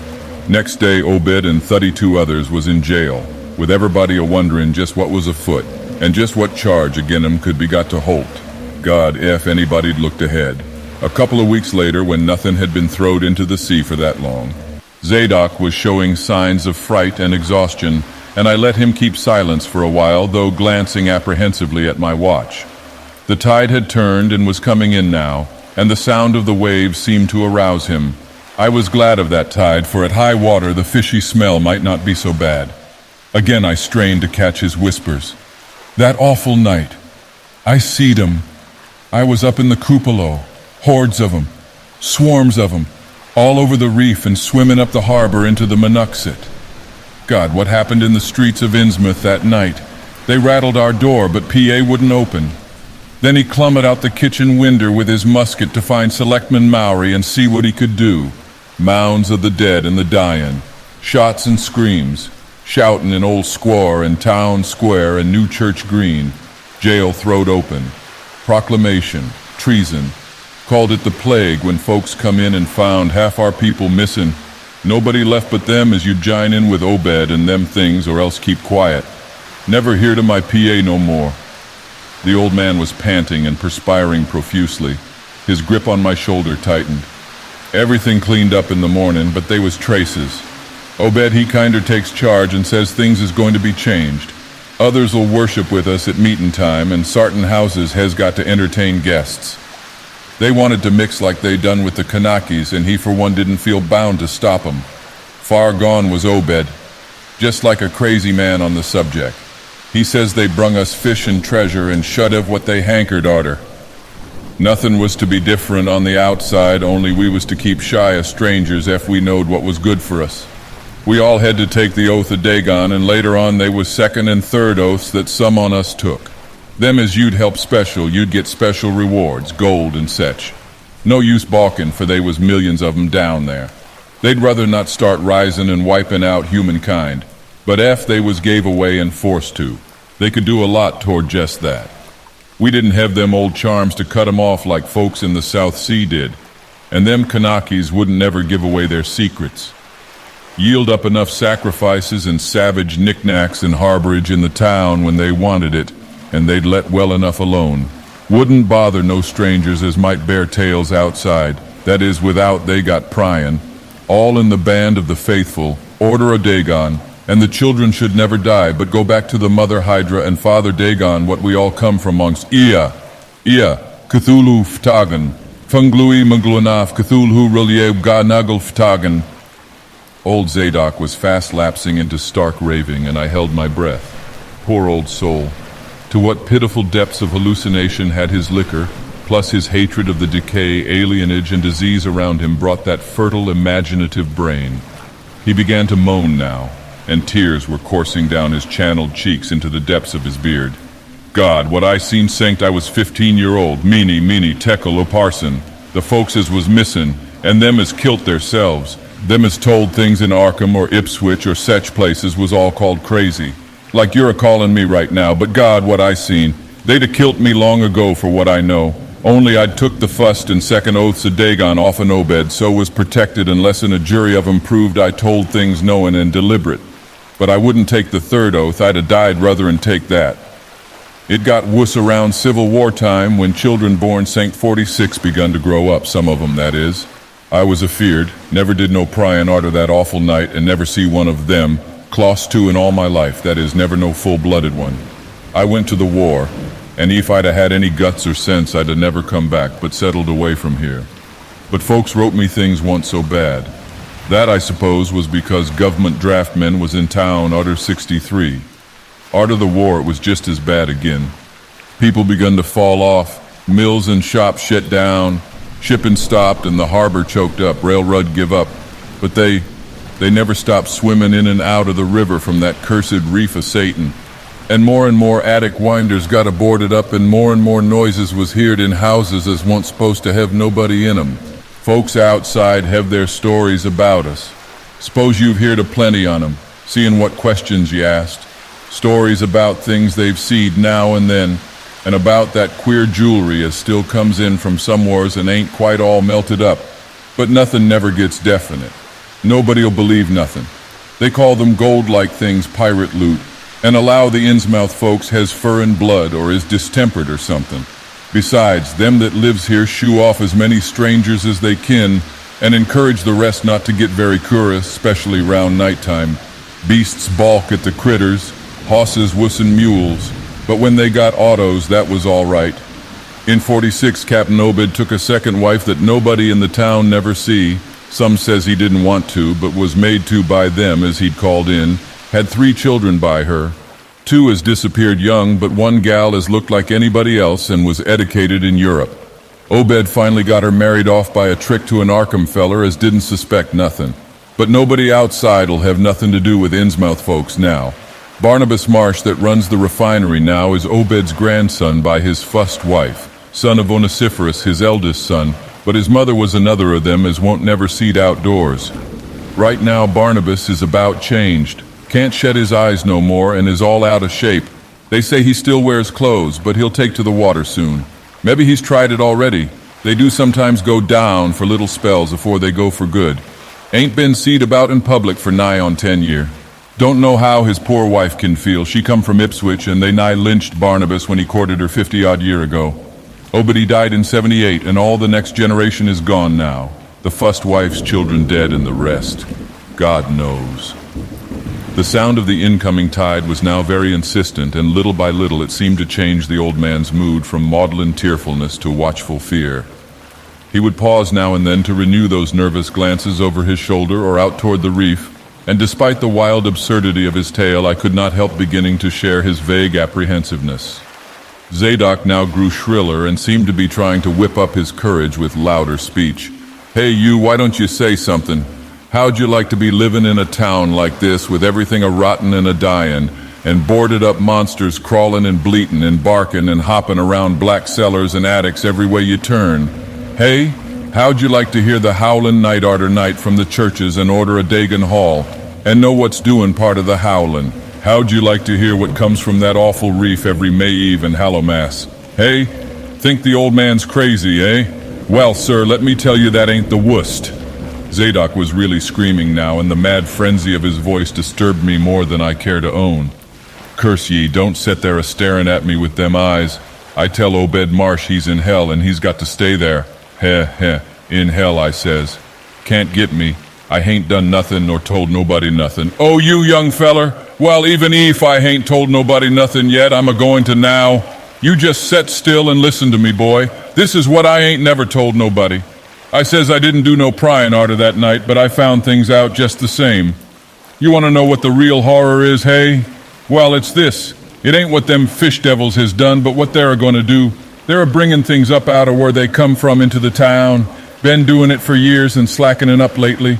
Them houses north of the river betwixt Water and Main Streets is full of 'em. Them devils and what they brung. And when they get ready, I say when they get ready, ever hear tell of a Shoggoth? Hey, do you hear me? I tell you I know what them things be. I seen 'em one night when, yeah. The hideous suddenness and inhuman frightfulness of the old man's shriek almost made me faint. His eyes, looking past me toward the malodorous sea, were positively starting from his head, while his face was a mask of fear worthy of Greek tragedy. His bony claw dug monstrously into my shoulder, and he made no motion as I turned my head to look at whatever he had glimpsed. There was nothing that I could see, only the incoming tide, with perhaps one set of ripples more local than the long-flung line of breakers. But now Zadok was shaking me, and I turned back to watch the melting of that fear-frozen face into a chaos of twitching eyelids and mumbling gums. Presently his voice came back, albeit as a trembling whisper. "Get out of here! Get out of here! They seen us! Get out for your life! Don't wait for nothing! They know now! Run for it, quick! Out of this town!" Another heavy wave dashed against the loosening masonry of the bygone wharf and changed the mad ancient's whisper to another inhuman and blood-curdling scream. Yeah! Yeah! Before I could recover my scattered wits, he had relaxed his clutch on my shoulder and dashed wildly inland toward the street, reeling northward around the ruined warehouse wall. I glanced back at the sea, but there was nothing there. And when I reached Water Street and looked along it toward the north, there was no remaining trace of Zadok Allen. I can hardly describe the mood in which I was left by this harrowing episode, an episode at once mad and pitiful, grotesque and terrifying. The grocery boy had prepared me for it, yet the reality left me nonetheless bewildered and disturbed. Puerile though the story was, old Zadok's insane earnestness and horror had communicated to me a mounting unrest which joined with my earlier sense of loathing for the town and its blight of intangible shadow. Later I might sift the tale and extract some nucleus of historic allegory. Just now I wished to put it out of my head. The hour had grown perilously late. My watch said 7:15 and the Arkham bus left town square at 8, so I tried to give my thoughts as neutral and practical a cast as possible. Meanwhile, walking rapidly through the deserted streets of gaping roofs and leaning houses toward the hotel where I had checked my valise and would find my bus. Though the golden light of late afternoon gave the ancient roofs and decrepit chimneys an air of mystic loveliness and peace, I could not help glancing over my shoulder now and then. I would surely be very glad to get out of malodorous and fear-shadowed Innsmouth and wish there were some other vehicle than the bus driven by that sinister-looking fellow sergeant. Yet I did not hurry too precipitately, for there were architectural details worth viewing at every silent corner, and I could easily, I calculated, cover the necessary distance in a half hour. Studying the grocery youth's map and seeking a route I had not traversed before, I chose Marsh Street instead of State for my approach to Town Square. Near the corner of Fall Street, I began to see scattered groups of furtive whisperers, and when I finally reached the square, I saw that almost all the loiterers were congregated around the door of the Gilman house. It seemed as if many bulging, watery, unwinking eyes looked oddly at me as I claimed my valise in the lobby, and I hoped that none of these unpleasant creatures would be my fellow passengers on the coach. The bus, rather early, rattled in with 3 passengers somewhat before 8, and an evil-looking fellow on the sidewalk muttered a few indistinguishable words to the driver. Sergeant threw out a mailbag and a roll of newspapers and entered the hotel, while the passengers, the same men whom I had seen arriving in Newburyport that morning, shambled to the sidewalk and exchanged some faint guttural words with a loafer in a language I could have sworn was not English.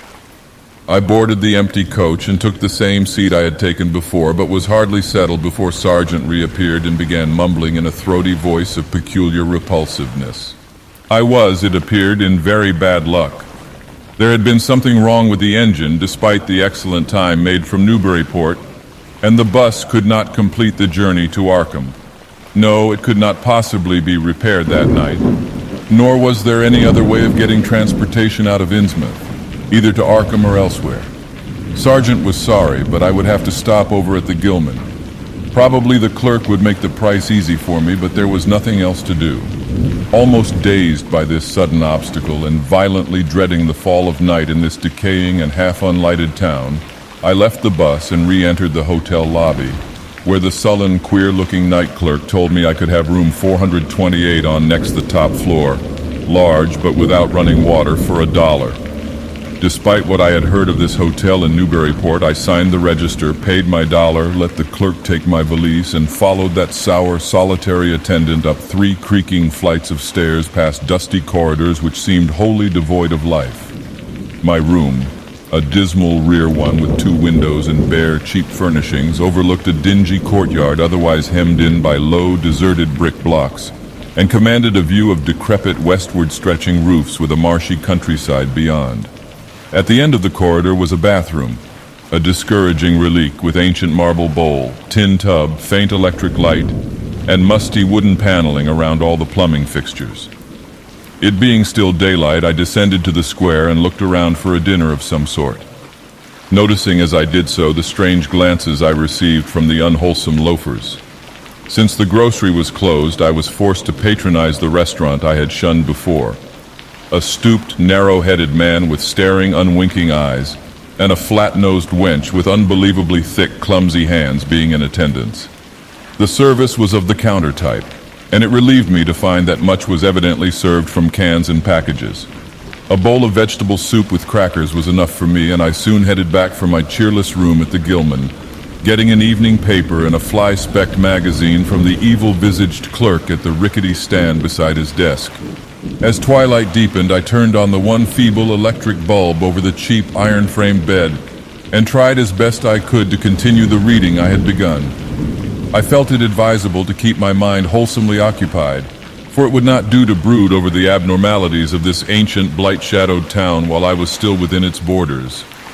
The insane yarn I had heard from the aged drunkard did not promise very pleasant dreams, and I felt I must keep the image of his wild, watery eyes as far as possible from my imagination. Also, I must not dwell on what that factory inspector had told the Newburyport ticket agent about the Gilman house and the voices of its nocturnal tenants. Not on that, nor on the face beneath the tiara in the black church doorway, the face for whose horror my conscious mind could not account. It would perhaps have been easier to keep my thoughts from disturbing topics had the room not been so gruesomely musty. As it was, the lethal mustiness blended hideously with the town's general fishy odor and persistently focused one's fancy on death and decay. Another thing that disturbed me was the absence of a bolt on the door of my room. One had been there, as marks clearly showed, but there were signs of recent removal. No doubt it had become out of order, like so many other things in this decrepit edifice. In my nervousness, I looked around and discovered a bolt on the clothes press, which seemed to be of the same size, judging from the marks, as the one formerly on the door. To gain a partial relief from the general tension, I busied myself by transferring this hardware to the vacant place with the aid of a handy 3-in-1 device, including a screwdriver which I kept on my keyring. The bolt fitted perfectly, and I was somewhat relieved when I knew that I could shoot it firmly upon retiring. Not that I had any real apprehension of its need, but that any symbol of security was welcome in an environment of this kind. There were adequate bolts on the 2 lateral doors to connecting rooms, and these I proceeded to fasten. I did not undress, but decided to read till I was sleepy and then lie down with only my coat, collar, and shoes off. Taking a pocket flashlight from my valise, I placed it in my trousers so that I could read my watch if I woke up later in the dark. Drowsiness, however, did not come, and when I stopped to analyze my thoughts, I found to my disquiet that I was really unconsciously listening for something which I dreaded but could not name. That inspector's story must have worked on my imagination more deeply than I had suspected. Again I tried to read, but found that I made no progress. After a time I seemed to hear the stairs and corridors creak at intervals as if with footsteps, and wondered if the other rooms were beginning to fill up. There were no voices, however, and it struck me that there was something subtly furtive about the creaking. I did not like it, and debated whether I had better try to sleep at all. This town had some queer people, and there had undoubtedly been several disappearances. Was this one of those inns where travelers were slain for their money? Surely I had no look of excessive prosperity. Or were the townsfolk really so resentful about curious visitors?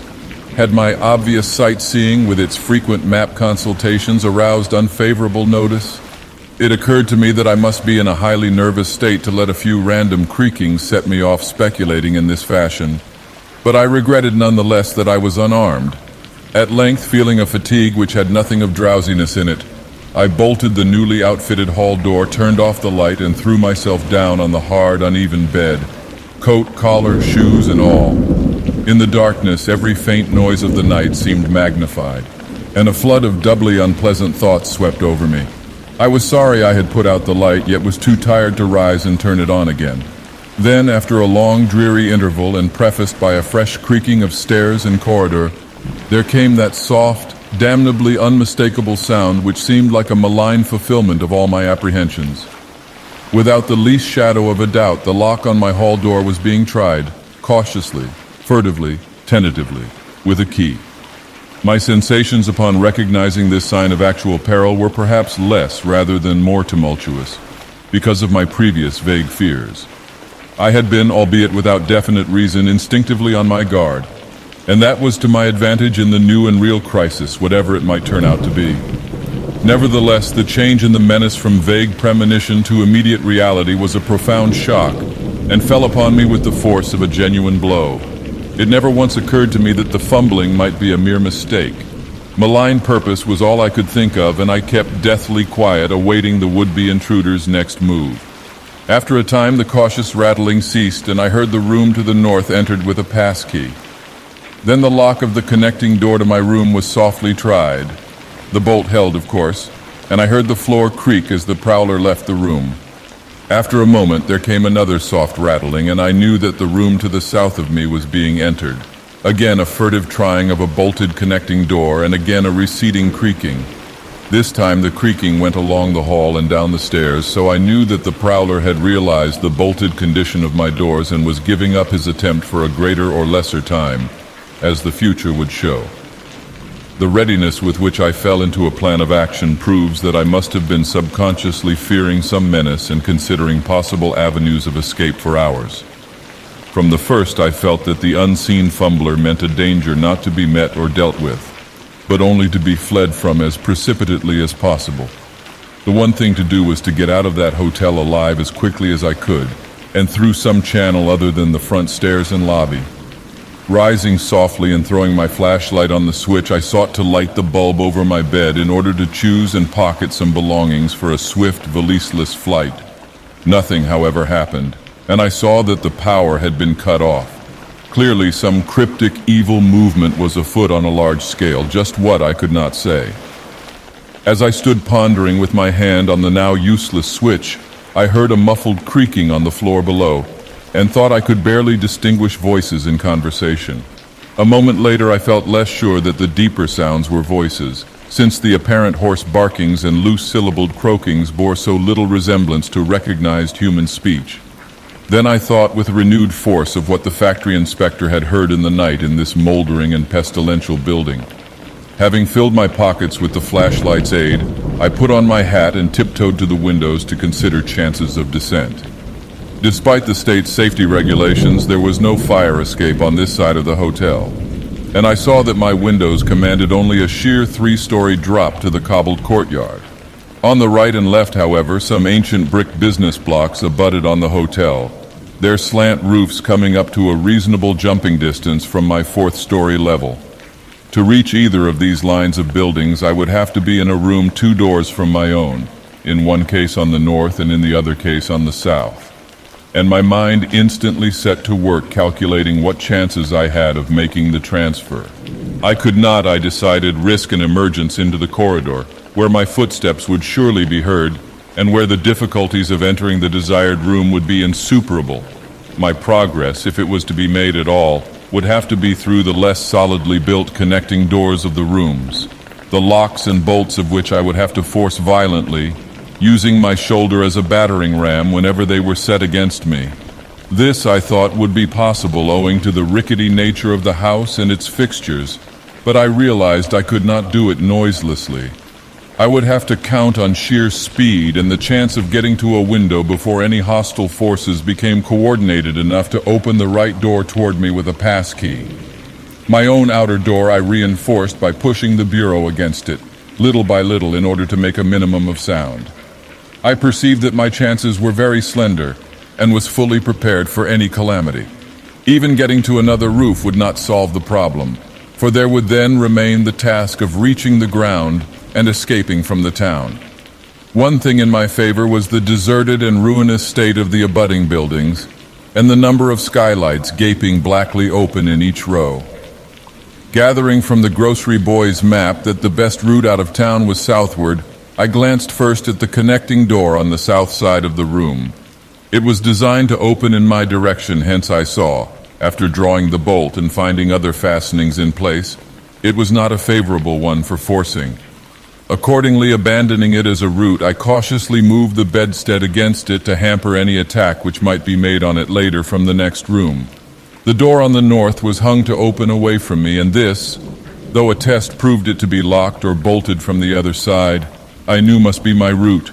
If I could gain the roofs of the buildings in Payne Street and descend successfully to the ground level, I might perhaps dart through the courtyard and the adjacent or opposite buildings to Washington or Bates. or else emerge in pain and edge around southward into Washington.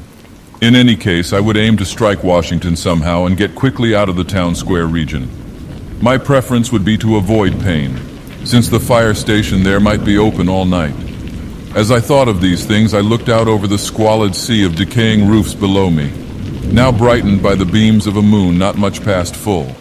On the right, the black gash of the river gorge clove the panorama, abandoned factories and railway station clinging barnacle-like to its sides.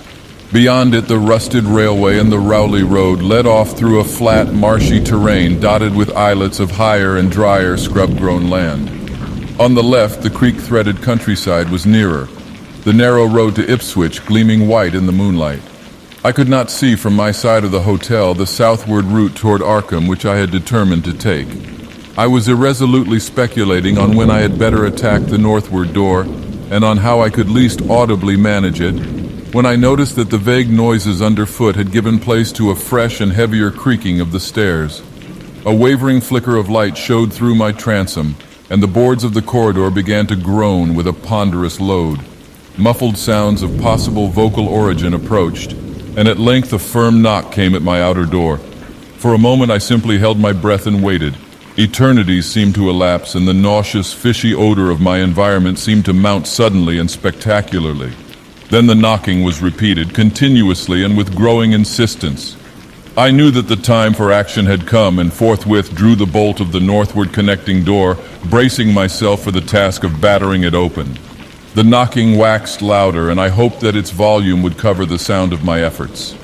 At last, beginning my attempt, I lunged again and again at the thin paneling with my left shoulder, heedless of shock or pain. The door resisted even more than I had expected, but I did not give in, and all the while the clamor at the outer door increased. Finally, the connecting door gave, but with such a crash that I knew those outside must have heard. Instantly, the outside knocking became a violent battering, while keys sounded ominously in the hall doors of the rooms on both sides of me. Rushing through the newly opened connection, I succeeded in bolting the northerly hall door before the lock could be turned. But even as I did so, I heard the hall door of the third room, the one from whose window I had hoped to reach the roof below, being tried with a pass key. For an instant I felt absolute despair, since my trapping in a chamber with no window egress seemed complete. A wave of almost abnormal horror swept over me, and invested with a terrible but unexplainable singularity the flashlight glimpsed dust prints made by the intruder who had lately tried my door from this room. Then, with a dazed automatism which persisted despite hopelessness, I made for the next connecting door and performed the blind motion of pushing at it in an effort to get through, and, granting that fastenings might be as providentially intact as in this second room, bolt the hall door beyond before the lock could be turned from outside. Sheer fortunate chance gave me my reprieve, for the connecting door before me was not only unlocked but actually ajar. In a second I was through, and had my right knee and shoulder against a hall door which was visibly opening inward. My pressure took the opener off guard, for the thing shut as I pushed, so that I could slip the well-conditioned bolt as I had done with the other door. As I gained this respite, I heard the battering at the two other doors abate, while a confused clatter came from the connecting door I had shielded with the bedstead. Evidently, the bulk of my assailants had entered the southerly room and were massing in a lateral attack. But at the same moment a pass key sounded in the next door to the north, and I knew that a nearer peril was at hand. The northward connecting door was wide open, but there was no time to think about checking the already turning lock in the hall. All I could do was to shut and bolt the open connecting door, as well as its mate on the opposite side, pushing a bedstead against the one and a bureau against the other, and moving a washstand in front of the hall door. I must, I saw, trust to such makeshift barriers to shield me till I could get out the window and on the roof of the Payne Street block. But even in this acute moment, my chief horror was something apart from the immediate weakness of my defenses. I was shuddering because not one of my pursuers, despite some hideous pantings, gruntings, and subdued barkings at odd intervals, was uttering an unmuffled or intelligible vocal sound. As I moved the furniture and rushed toward the windows, I heard a frightful scurrying along the corridor toward the room north of me, and perceived that the southward battering had ceased. Plainly, most of my opponents were about to concentrate against the feeble connecting door, which they knew must open directly on me. Outside, the moon played on the ridgepole of the block below, and I saw that the jump would be desperately hazardous because of the steep surface on which I must land. Surveying the conditions, I chose the more southerly of the two windows as my avenue of escape, planning to land on the inner slope of the roof and make for the nearest skylight. Once inside one of the decrepit brick structures, I would have to reckon with pursuit, but I hoped to descend and dodge in and out of yawning doorways along the shadowed courtyard, eventually getting to Washington Street and slipping out of town toward the south. The clatter at the northerly connecting door was now terrific, and I saw that the weak paneling was beginning to splinter. Obviously, the besiegers had brought some ponderous object into play as a battering ram. The bedstead, however, still held firm, so that I had at least a faint chance of making good my escape. As I opened the window, I noticed that it was flanked by heavy velour draperies suspended from a pole by brass rings, and also that there was a large projecting catch for the shutters on the exterior. Seeing a possible means of avoiding the dangerous jump, I yanked at the hangings and brought them down, pole and all, then quickly hooking two of the rings in the shutter catch and flinging the drapery outside. The heavy folds reached fully to the abutting roof, and I saw that the rings and catch would be likely to bear my weight. So climbing out of the window and down the improvised rope ladder, I left behind me forever the morbid and horror-infested fabric of the Gilman house. I landed safely on the loose slates of the steep roof, and succeeded in gaining the gaping black skylight without a slip. Glancing up at the window I had left, I observed it was still dark, though far across the crumbling chimneys to the north I could see lights ominously blazing in the Order of Dagoth Hall, the Baptist Church, and the Congregational Church, which I recalled so shiveringly. There had seemed to be no one in the courtyard below, and I hoped there would be a chance to get away before the spreading of a general alarm. Flashing my pocket lamp into the skylight, I saw that there were no steps down. The distance was slight, however, so I clambered over the brink and dropped, striking a dusty floor littered with crumbling boxes and barrels. The place was ghoulish looking, but I was past minding such impressions and made at once for the staircase revealed by my flashlight, after a hasty glance at my watch, which showed the hour to be 2 a.m. The steps creaked but seemed tolerably sound, and I raced down past a barn-like second story to the ground floor. The desolation was complete, and only echoes answered my footfalls. At length I reached the lower hall, at one end of which I saw a faint luminous rectangle marking the ruined Payne Street doorway. Heading the other way, I found the back door also open and darted out and down 5 stone steps to the grass-grown cobblestones of the courtyard. The moonbeams did not reach down here, but I could just see my way about without using the flashlight. Some of the windows on the Gilman house side were faintly glowing, and I thought I heard confused sounds within. Walking softly over to the Washington Street side, I perceived several open doorways and chose the nearest as my route out. The hallway inside was black, and when I reached the opposite end, I saw that the street door was wedged immovably shut. Resolved to try another building, I groped my way back toward the courtyard, but stopped short when close to the doorway. For out of an open door in the Gilman house, a large crowd of doubtful shapes was pouring, lanterns bobbing in the darkness and horrible croaking voices exchanging low cries in what was certainly not English. The figures moved uncertainly, and I realized to my relief that they did not know where I had gone. But for all that, they sent a shiver of horror through my frame. Their features were indistinguishable, but their crouching, shambling gait was abominably repellent. And worst of all, I perceived that one figure was strangely robed and unmistakably surmounted by a tall tiara of a design altogether too familiar. As the figures spread throughout the courtyard, I felt my fears increase. Suppose I could find no egress from this building on the street side. The fishy odor was detestable, and I wondered I could stand it without fainting. Again groping toward the street, I opened a door off the hall and came upon an empty room with closely shuttered but sashless windows. Fumbling in the rays of my flashlight, I found I could open the shutters, and in another moment had climbed outside and was carefully closing the aperture in its original manner. I was now in Washington Street, and for the moment saw no living thing nor any light save that of the moon. From several directions in the distance, however, I could hear the sound of hoarse voices, of footsteps, and of a curious kind of pattering which did not sound quite like footsteps. Plainly, I had no time to lose. The points of the compass were clear to me, and I was glad that all the streetlights were turned off, as is often the custom on strongly moonlit nights in unprosperous rural regions. Some of the sounds came from the south, yet I retained my design of escaping in that direction. There would, I knew, be plenty of deserted doorways to shelter me in case I met any person or group who looked like pursuers. I walked rapidly, softly, and close to the ruined houses. While hatless and disheveled after my arduous climb, I did not look especially noticeable, and stood a good chance of passing unheeded if forced to encounter any casual wayfarer. At Bates Street, I drew into a yawning vestibule while two shambling figures crossed in front of me, but was soon on my way again and approaching the open space where Elliott Street obliquely crosses Washington at the intersection of South. Though I had never seen this space, it had looked dangerous to me on the grocery youth's map, since the moonlight would have free play there. There was no use trying to evade it, for any alternative course would involve detours of possibly disastrous visibility and delaying effect. The only thing to do was to cross it boldly and openly, imitating the typical shamble of the Innsmouth folk as best I could, and trusting that no one, or at least no pursuer of mine, would be there. Just how fully the pursuit was organized, and indeed just what its purpose might be, I could form no idea.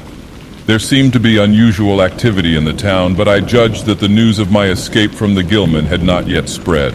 I would, of course, soon have to shift from Washington to some other southward street, for that party from the hotel would doubtless be after me. I must have left dust prints in that last old building, revealing how I had gained the street. The open space was, as I had expected, strongly moonlit, and I saw the remains of a park-like iron-railed green in its center. Fortunately, no one was about, though a curious sort of buzz or roar seemed to be increasing in the direction of Town Square.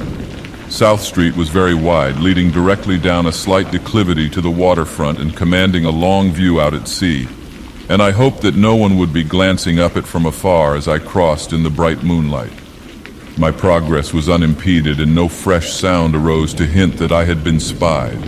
Glancing about me, I involuntarily let my pace slacken for a second to take in the sight of the sea, gorgeous in the burning moonlight at the street's end. Far out beyond the breakwater was the dim, dark line of Devil Reef, and as I glimpsed it, I could not help thinking of all the hideous legends I had heard in the last 34 hours. Legends which portrayed this ragged rock as a veritable gateway to realms of unfathomed horror and inconceivable abnormality. Then, without warning, I saw the intermittent flashes of light on the distant reef. They were definite and unmistakable, and awaked in my mind a blind horror beyond all rational proportion. My muscles tightened for panic flight, held in only by a certain unconscious caution and half-hypnotic fascination. And to make matters worse, there now flashed forth from the lofty cupola of the Gilman house, which loomed up to the northeast behind me, a series of analogous, though differently spaced gleams which could be nothing less than an answering signal. Controlling my muscles and realizing afresh how plainly visible I was, I resumed my brisker and feignedly shambling pace, though keeping my eyes on that hellish and ominous reef as long as the opening of South Street gave me a seaward view. What the whole proceeding meant I could not imagine, unless it involved some strange rite connected with Devil Reef, or unless some party had landed from a ship on that sinister rock. I now bent to the left around the ruinous green, still gazing toward the ocean as it blazed in the spectral summer moonlight, and watching the cryptical flashing of those nameless, unexplainable beacons. It was then that the most horrible impression of all was borne in upon me, the impression which destroyed my last vestige of self-control and set me running frantically southward past the yawning black doorways and fishily staring windows of that deserted nightmare street. For at a closer glance I saw that the moonlit waters between the reef and the shore were far from empty. They were alive with a teeming horde of shapes swimming inward toward the town, and even at my vast distance and in my single moment of perception I could tell that the bobbing heads and flailing arms were alien and aberrant in a way scarcely to be expressed or consciously formulated. My frantic running ceased before I had covered a block, for at my left I began to hear something like the hue and cry of organized pursuit. There were footsteps and guttural sounds, and a rattling motor wheezed south along Federal Street. In a second, all my plans were utterly changed. For if the southward highway were blocked ahead of me, I must clearly find another egress from Innsmouth. I paused and drew into a gaping doorway, reflecting how lucky I was to have left the moonlit open space before these pursuers came down the parallel street. A second reflection was less comforting. Since the pursuit was down another street, it was plain that the party was not following me directly. It had not seen me, but was simply obeying a general plan of cutting off my escape. This, however, implied that all roads leading out of Innsmouth were similarly patrolled, for the denizens could not have known what route I intended to take. If this were so, I would have to make my retreat across country away from any road. But how could I do that in view of the marshy and creek-riddled nature of all the surrounding region? For a moment my brain reeled, both from sheer hopelessness and from a rapid increase in the omnipresent fishy odor.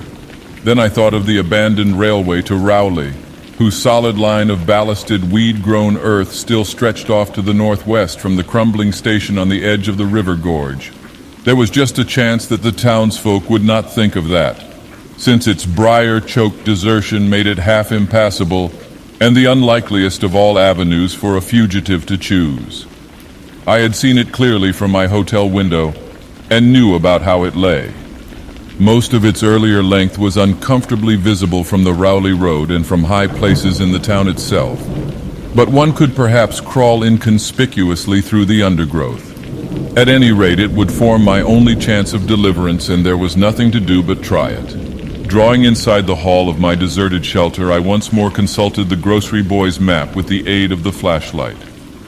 The immediate problem was how to reach the ancient railway, and I now saw that the safest course was ahead to Babson Street, then west to Lafayette, there edging around but not crossing an open space homologous to the one I had traversed, and subsequently back northward and westward in a zigzagging line through Lafayette, Bates, Adams, and Bank Streets, the latter skirting the river gorge, to the abandoned and dilapidated station I had seen from my window. My reason for going ahead to Babson was that I wished neither to recross the earlier open space nor to begin my westward course along a cross street as broad as south. Starting once more, I crossed the street to the right-hand side in order to edge around into Babson as inconspicuously as possible. Noises still continued in Federal Street, and as I glanced behind me, I thought I saw a gleam of light near the building through which I had escaped. Anxious to leave Washington Street, I broke into a quiet dog trot, trusting to luck not to encounter any observing eye. Next the corner of Babson Street, I saw to my alarm that one of the houses was still inhabited, as attested by curtains at the window. But there were no lights within, and I passed it without disaster. In Babson Street, which crossed Federal and might thus reveal me to the searchers, I clung as closely as possible to the sagging, uneven buildings, twice pausing in a doorway as the noises behind me momentarily increased. The open space ahead shone wide and desolate under the moon, but my route would not force me to cross it. During my second pause, I began to detect a fresh distribution of the vague sounds, and upon looking cautiously out from cover, beheld a motor car darting across the open space bound outward along Elliott Street, which there intersects both Babson and Lafayette. As I watched, choked by a sudden rise in the fishy odor after a short abatement, I saw a band of uncouth, crouching shapes loping and shambling in the same direction, and knew that this must be the party guarding the Ipswich Road, since that highway forms an extension of Elliott Street. Two of the figures I glimpsed were in voluminous robes, and one wore a peaked diadem which glistened whitely in the moonlight. The gait of this figure was so odd that it sent a chill through me, for it seemed to me the creature was almost hopping. When the last of the band was out of sight, I resumed my progress, darting around the corner into Lafayette Street and crossing Elliott very hurriedly lest stragglers of the party be still advancing along that thoroughfare. I did hear some croaking and clattering sounds far off toward Town Square, but accomplished the passage without disaster. My greatest dread was in recrossing broad and moonlit South Street with its seaward view, and I had to nerve myself for the ordeal. Someone might easily be looking, and possible Elliott Street stragglers could not fail to glimpse me from either of 2 points. At the last moment, I decided I had better slacken my trot and make the crossing as before in the shambling gait of an average Innsmouth native.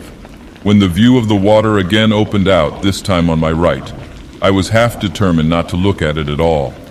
I could not, however, resist, but cast a sidelong glance as I carefully and imitatively shambled toward the protecting shadows ahead. There was no ship visible as I had half expected there would be. Instead, the first thing which caught my eye was a small rowboat pulling in toward the abandoned wharves and laden with some bulky tarpaulin-covered object.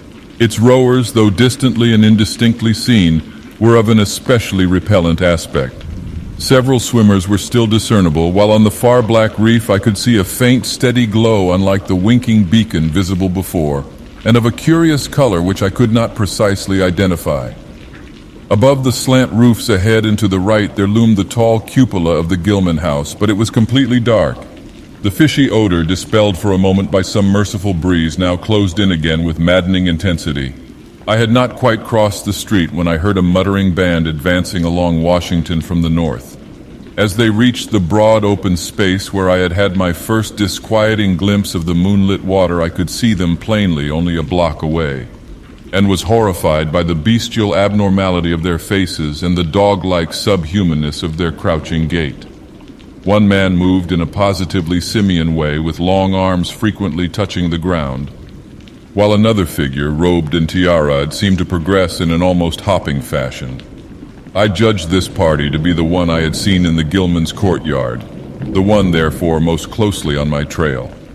As some of the figures turned to look in my direction, I was transfixed with fright, yet managed to preserve the casual, shambling gait I had assumed.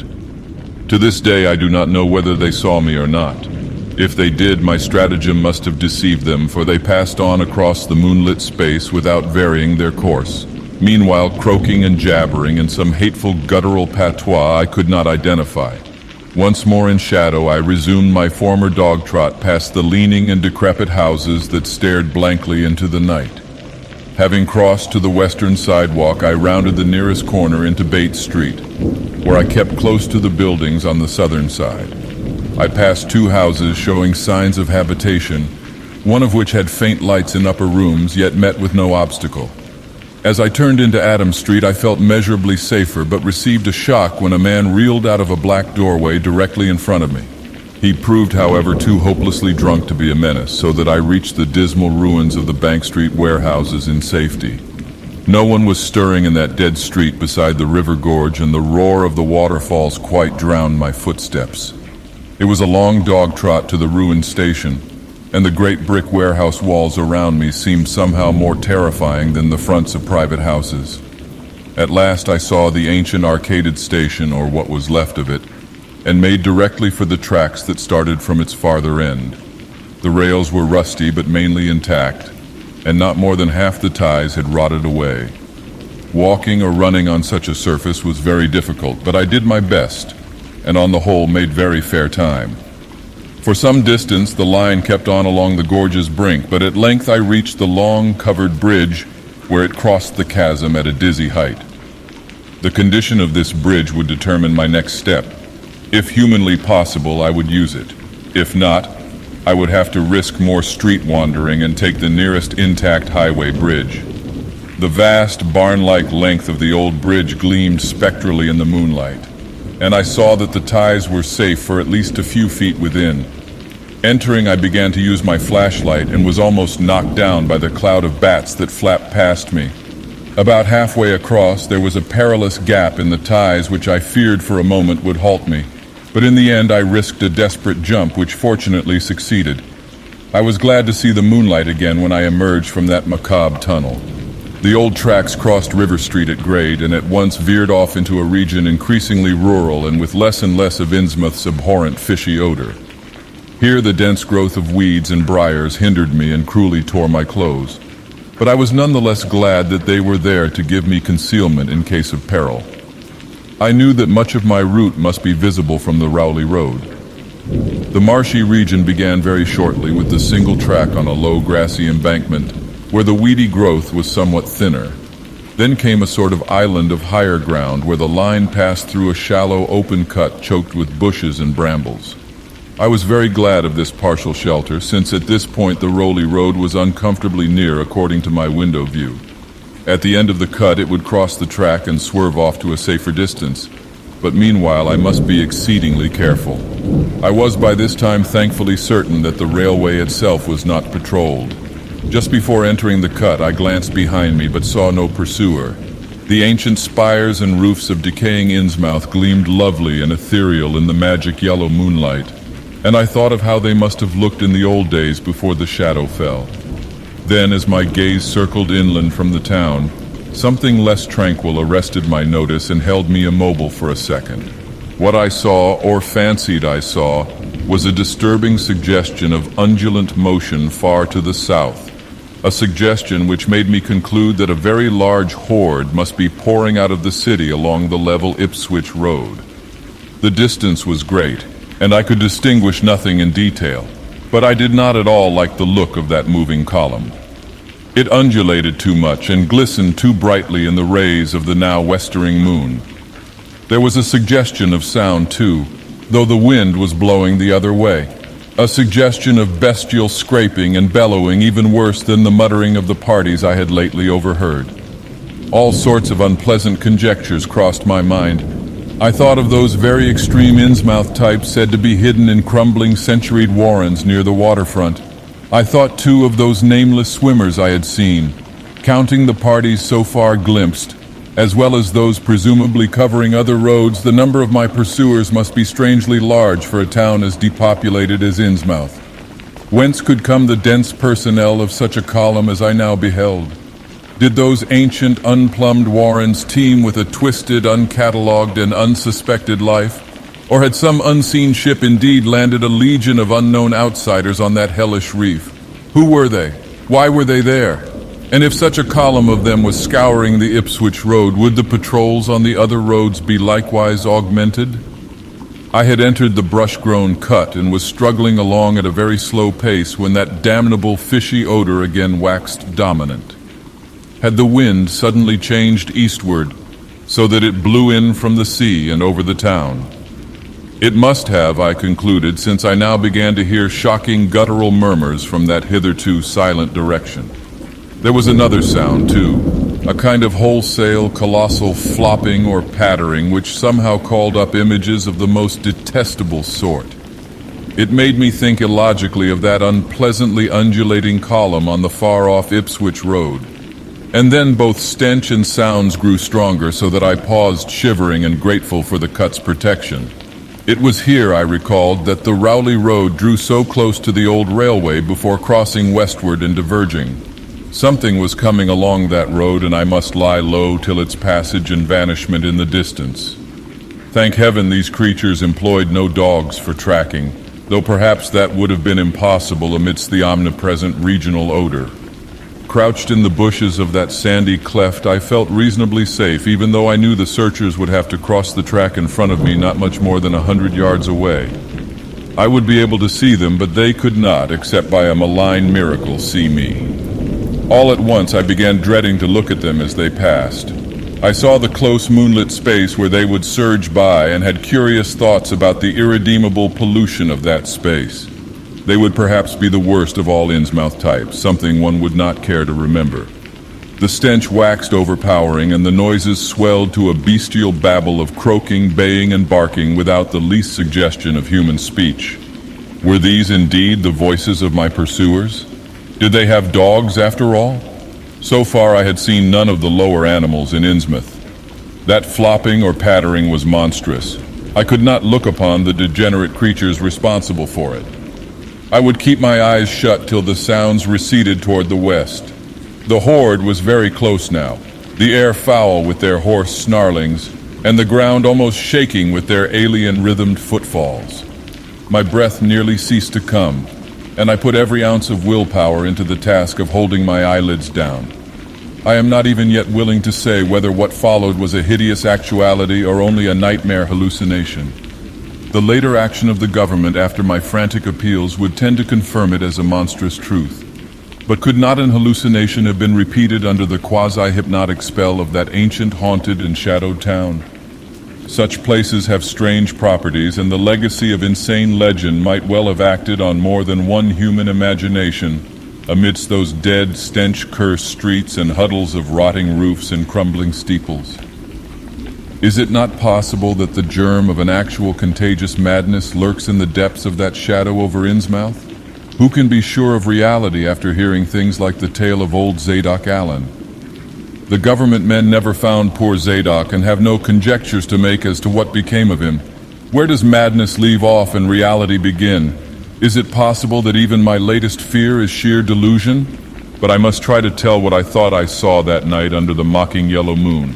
Saw surging and hopping down the rolly road in plain sight in front of me as I crouched among the wild brambles of that desolate railway cut.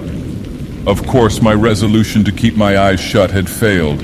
It was foredoomed to failure, for who could crouch blindly while a legion of croaking, baying entities of unknown source flopped noisomely past, scarcely more than 100 yards away? I thought I was prepared for the worst, and I really ought to have been prepared considering what I had seen before. My other pursuers had been accursedly abnormal.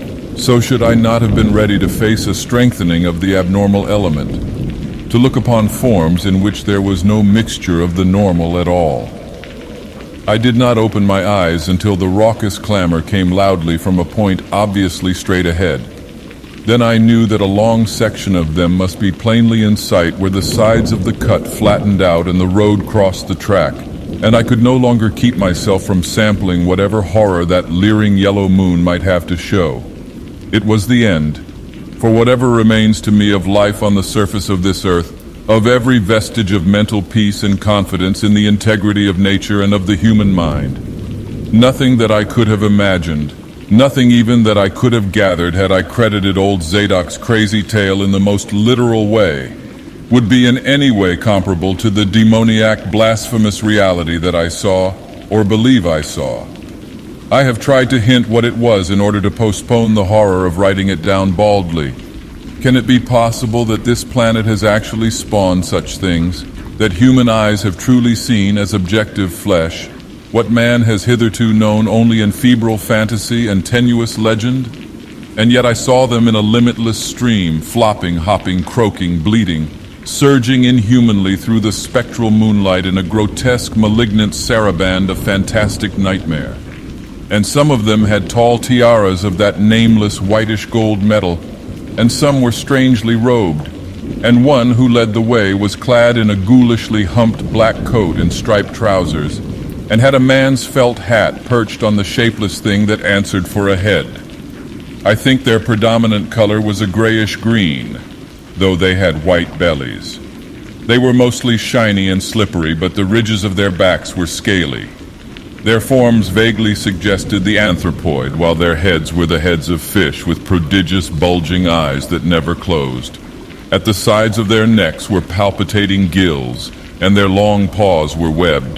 They hopped irregularly, sometimes on 2 legs and sometimes on 4. I was somehow glad that they had no more than 4 limbs. Their croaking, baying voices, clearly used for articulate speech, held all the dark shades of expression which their staring faces lacked. But for all of their monstrousness, they were not unfamiliar to me. I knew too well what they must be, for was not the memory of that evil tiara at Newburyport still fresh?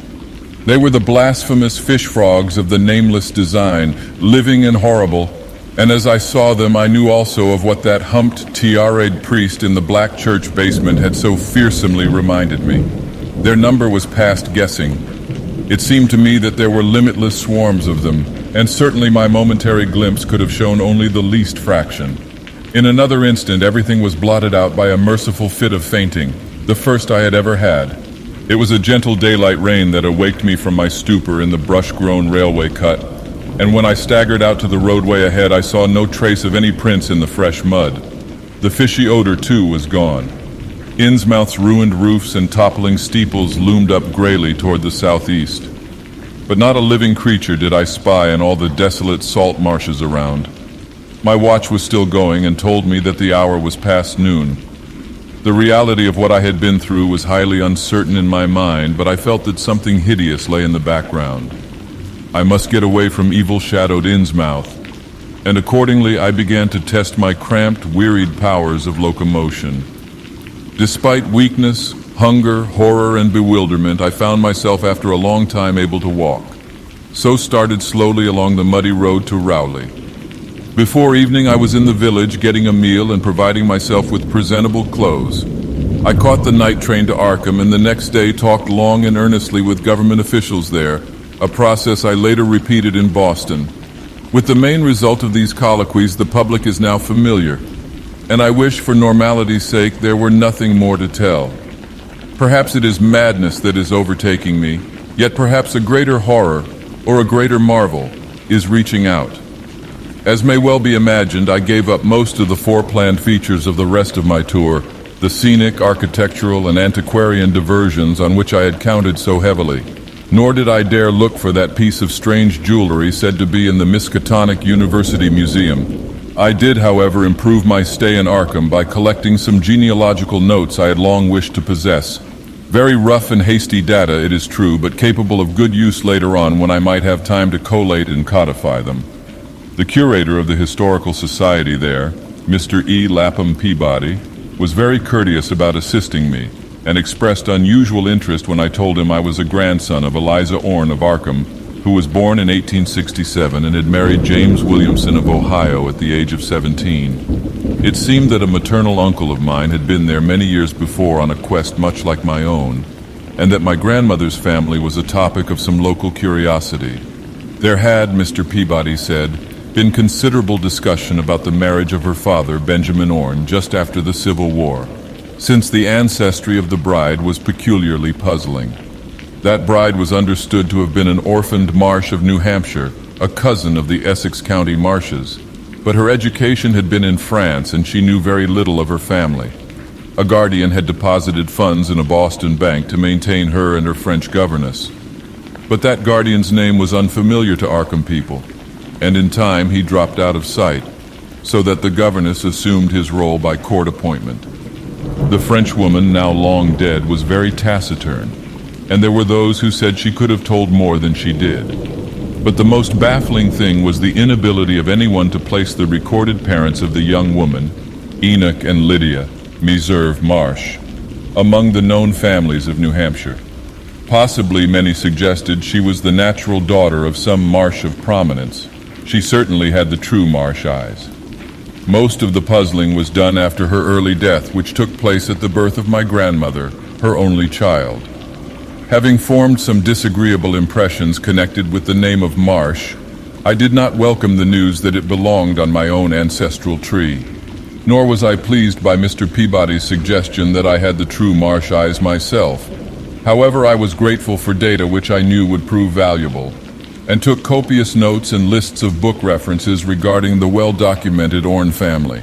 I went directly home to Toledo from Boston and later spent a month at Maumee recuperating from my ordeal. In September, I entered Oberlin for my final year, and from then till the next June was busy with studies and other wholesome activities, reminded of the bygone terror only by occasional official visits from government men in connection with the campaign which my pleas and evidence had started. Around the middle of July, just a year after the Innsmouth experience, I spent a week with my late mother's family in Cleveland, checking some of my new genealogical data with the various notes, traditions, and bits of heirloom material in existence there, and seeing what kind of connected chart I could construct.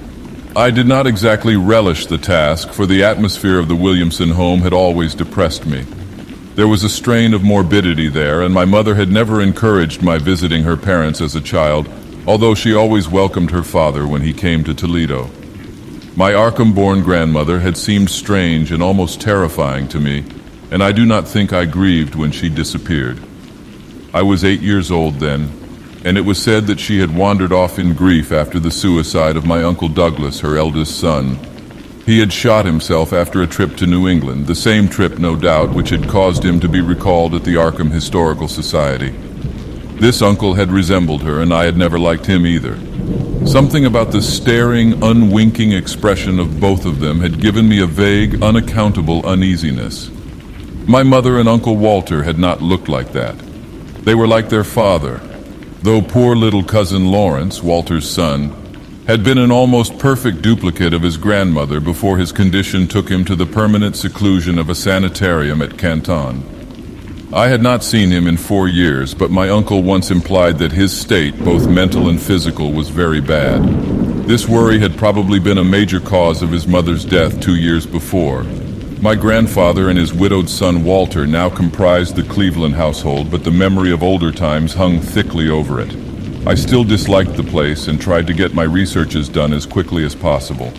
Williamson records and traditions were supplied in abundance by my grandfather, though for Orne material I had to depend on my Uncle Walter, who put at my disposal the contents of all his files, including notes, letters, cuttings, heirlooms, photographs, and miniatures. It was in going over the letters and pictures on the Orne side that I began to acquire a kind of terror of my own ancestry. As I have said, my grandmother and Uncle Douglas had always disturbed me. Now, years after their passing, I gazed at their pictured faces with a measurably heightened feeling of repulsion and alienation. I could not at first understand the change, but gradually a horrible sort of comparison began to obtrude itself on my unconscious mind, despite the steady refusal of my consciousness to admit even the least suspicion of it. It was clear that the typical expression of these faces now suggested something it had not suggested before, something which would bring stark panic if too openly thought of. But the worst shock came when my uncle showed me the Orne jewelry in a downtown safe deposit vault. Some of the items were delicate and inspiring enough, but there was one box of strange old pieces descended from my mysterious great-grandmother which my uncle was almost reluctant to produce. They were, he said, of very grotesque and almost repulsive design, and had never to his knowledge been publicly worn, though my grandmother used to enjoy looking at them. Vague legends of bad luck clustered around them, and my great-grandmother's French governess had said they ought not to be worn in New England, though it would be quite safe to wear them in Europe. As my uncle began slowly and grudgingly to unwrap the things, he urged me not to be shocked by the strangeness and frequent hideousness of the designs. Artists and archaeologists who had seen them pronounced the workmanship superlatively and exotically exquisite, though no one seemed able to define their exact material or assign them to any specific art tradition. There were 2 armlets, a tiara, and a kind of pectoral, the latter having in high relief certain figures of almost unbearable extravagance. During this description I had kept a tight rein on my emotions, but my face must have betrayed my mounting fears. My uncle looked concerned and paused in his unwrapping to study my countenance. I motioned to him to continue, which he did with renewed signs of reluctance. He seemed to expect some demonstration when the first piece, the tiara, became visible, but I doubt if he expected quite what actually happened. I did not expect it either, for I thought I was thoroughly forewarned regarding what the jewelry would turn out to be. What I did was to faint silently away, just as I had done in that briar-choked railway cut a year before. From that day on, my life has been a nightmare of brooding and apprehension, nor do I know how much is hideous truth and how much madness. My great-grandmother had been a marsh of unknown source whose husband lived in Arkham. And did not old Zadok say that the daughter of Obed Marsh by a monstrous mother was married to an Arkham man through a trick? What was it the ancient toper had muttered about the likeness of my eyes to Captain Obed's? In Arkham, too, the curator had told me I had the true Marsh eyes. Was Obed Marsh my own great-great-grandfather? Who, or what then, was my great-great-grandmother? But perhaps this was all madness. Those whitish gold ornaments might easily have been bought from some Innsmouth sailor by the father of my great-grandmother, whoever he was.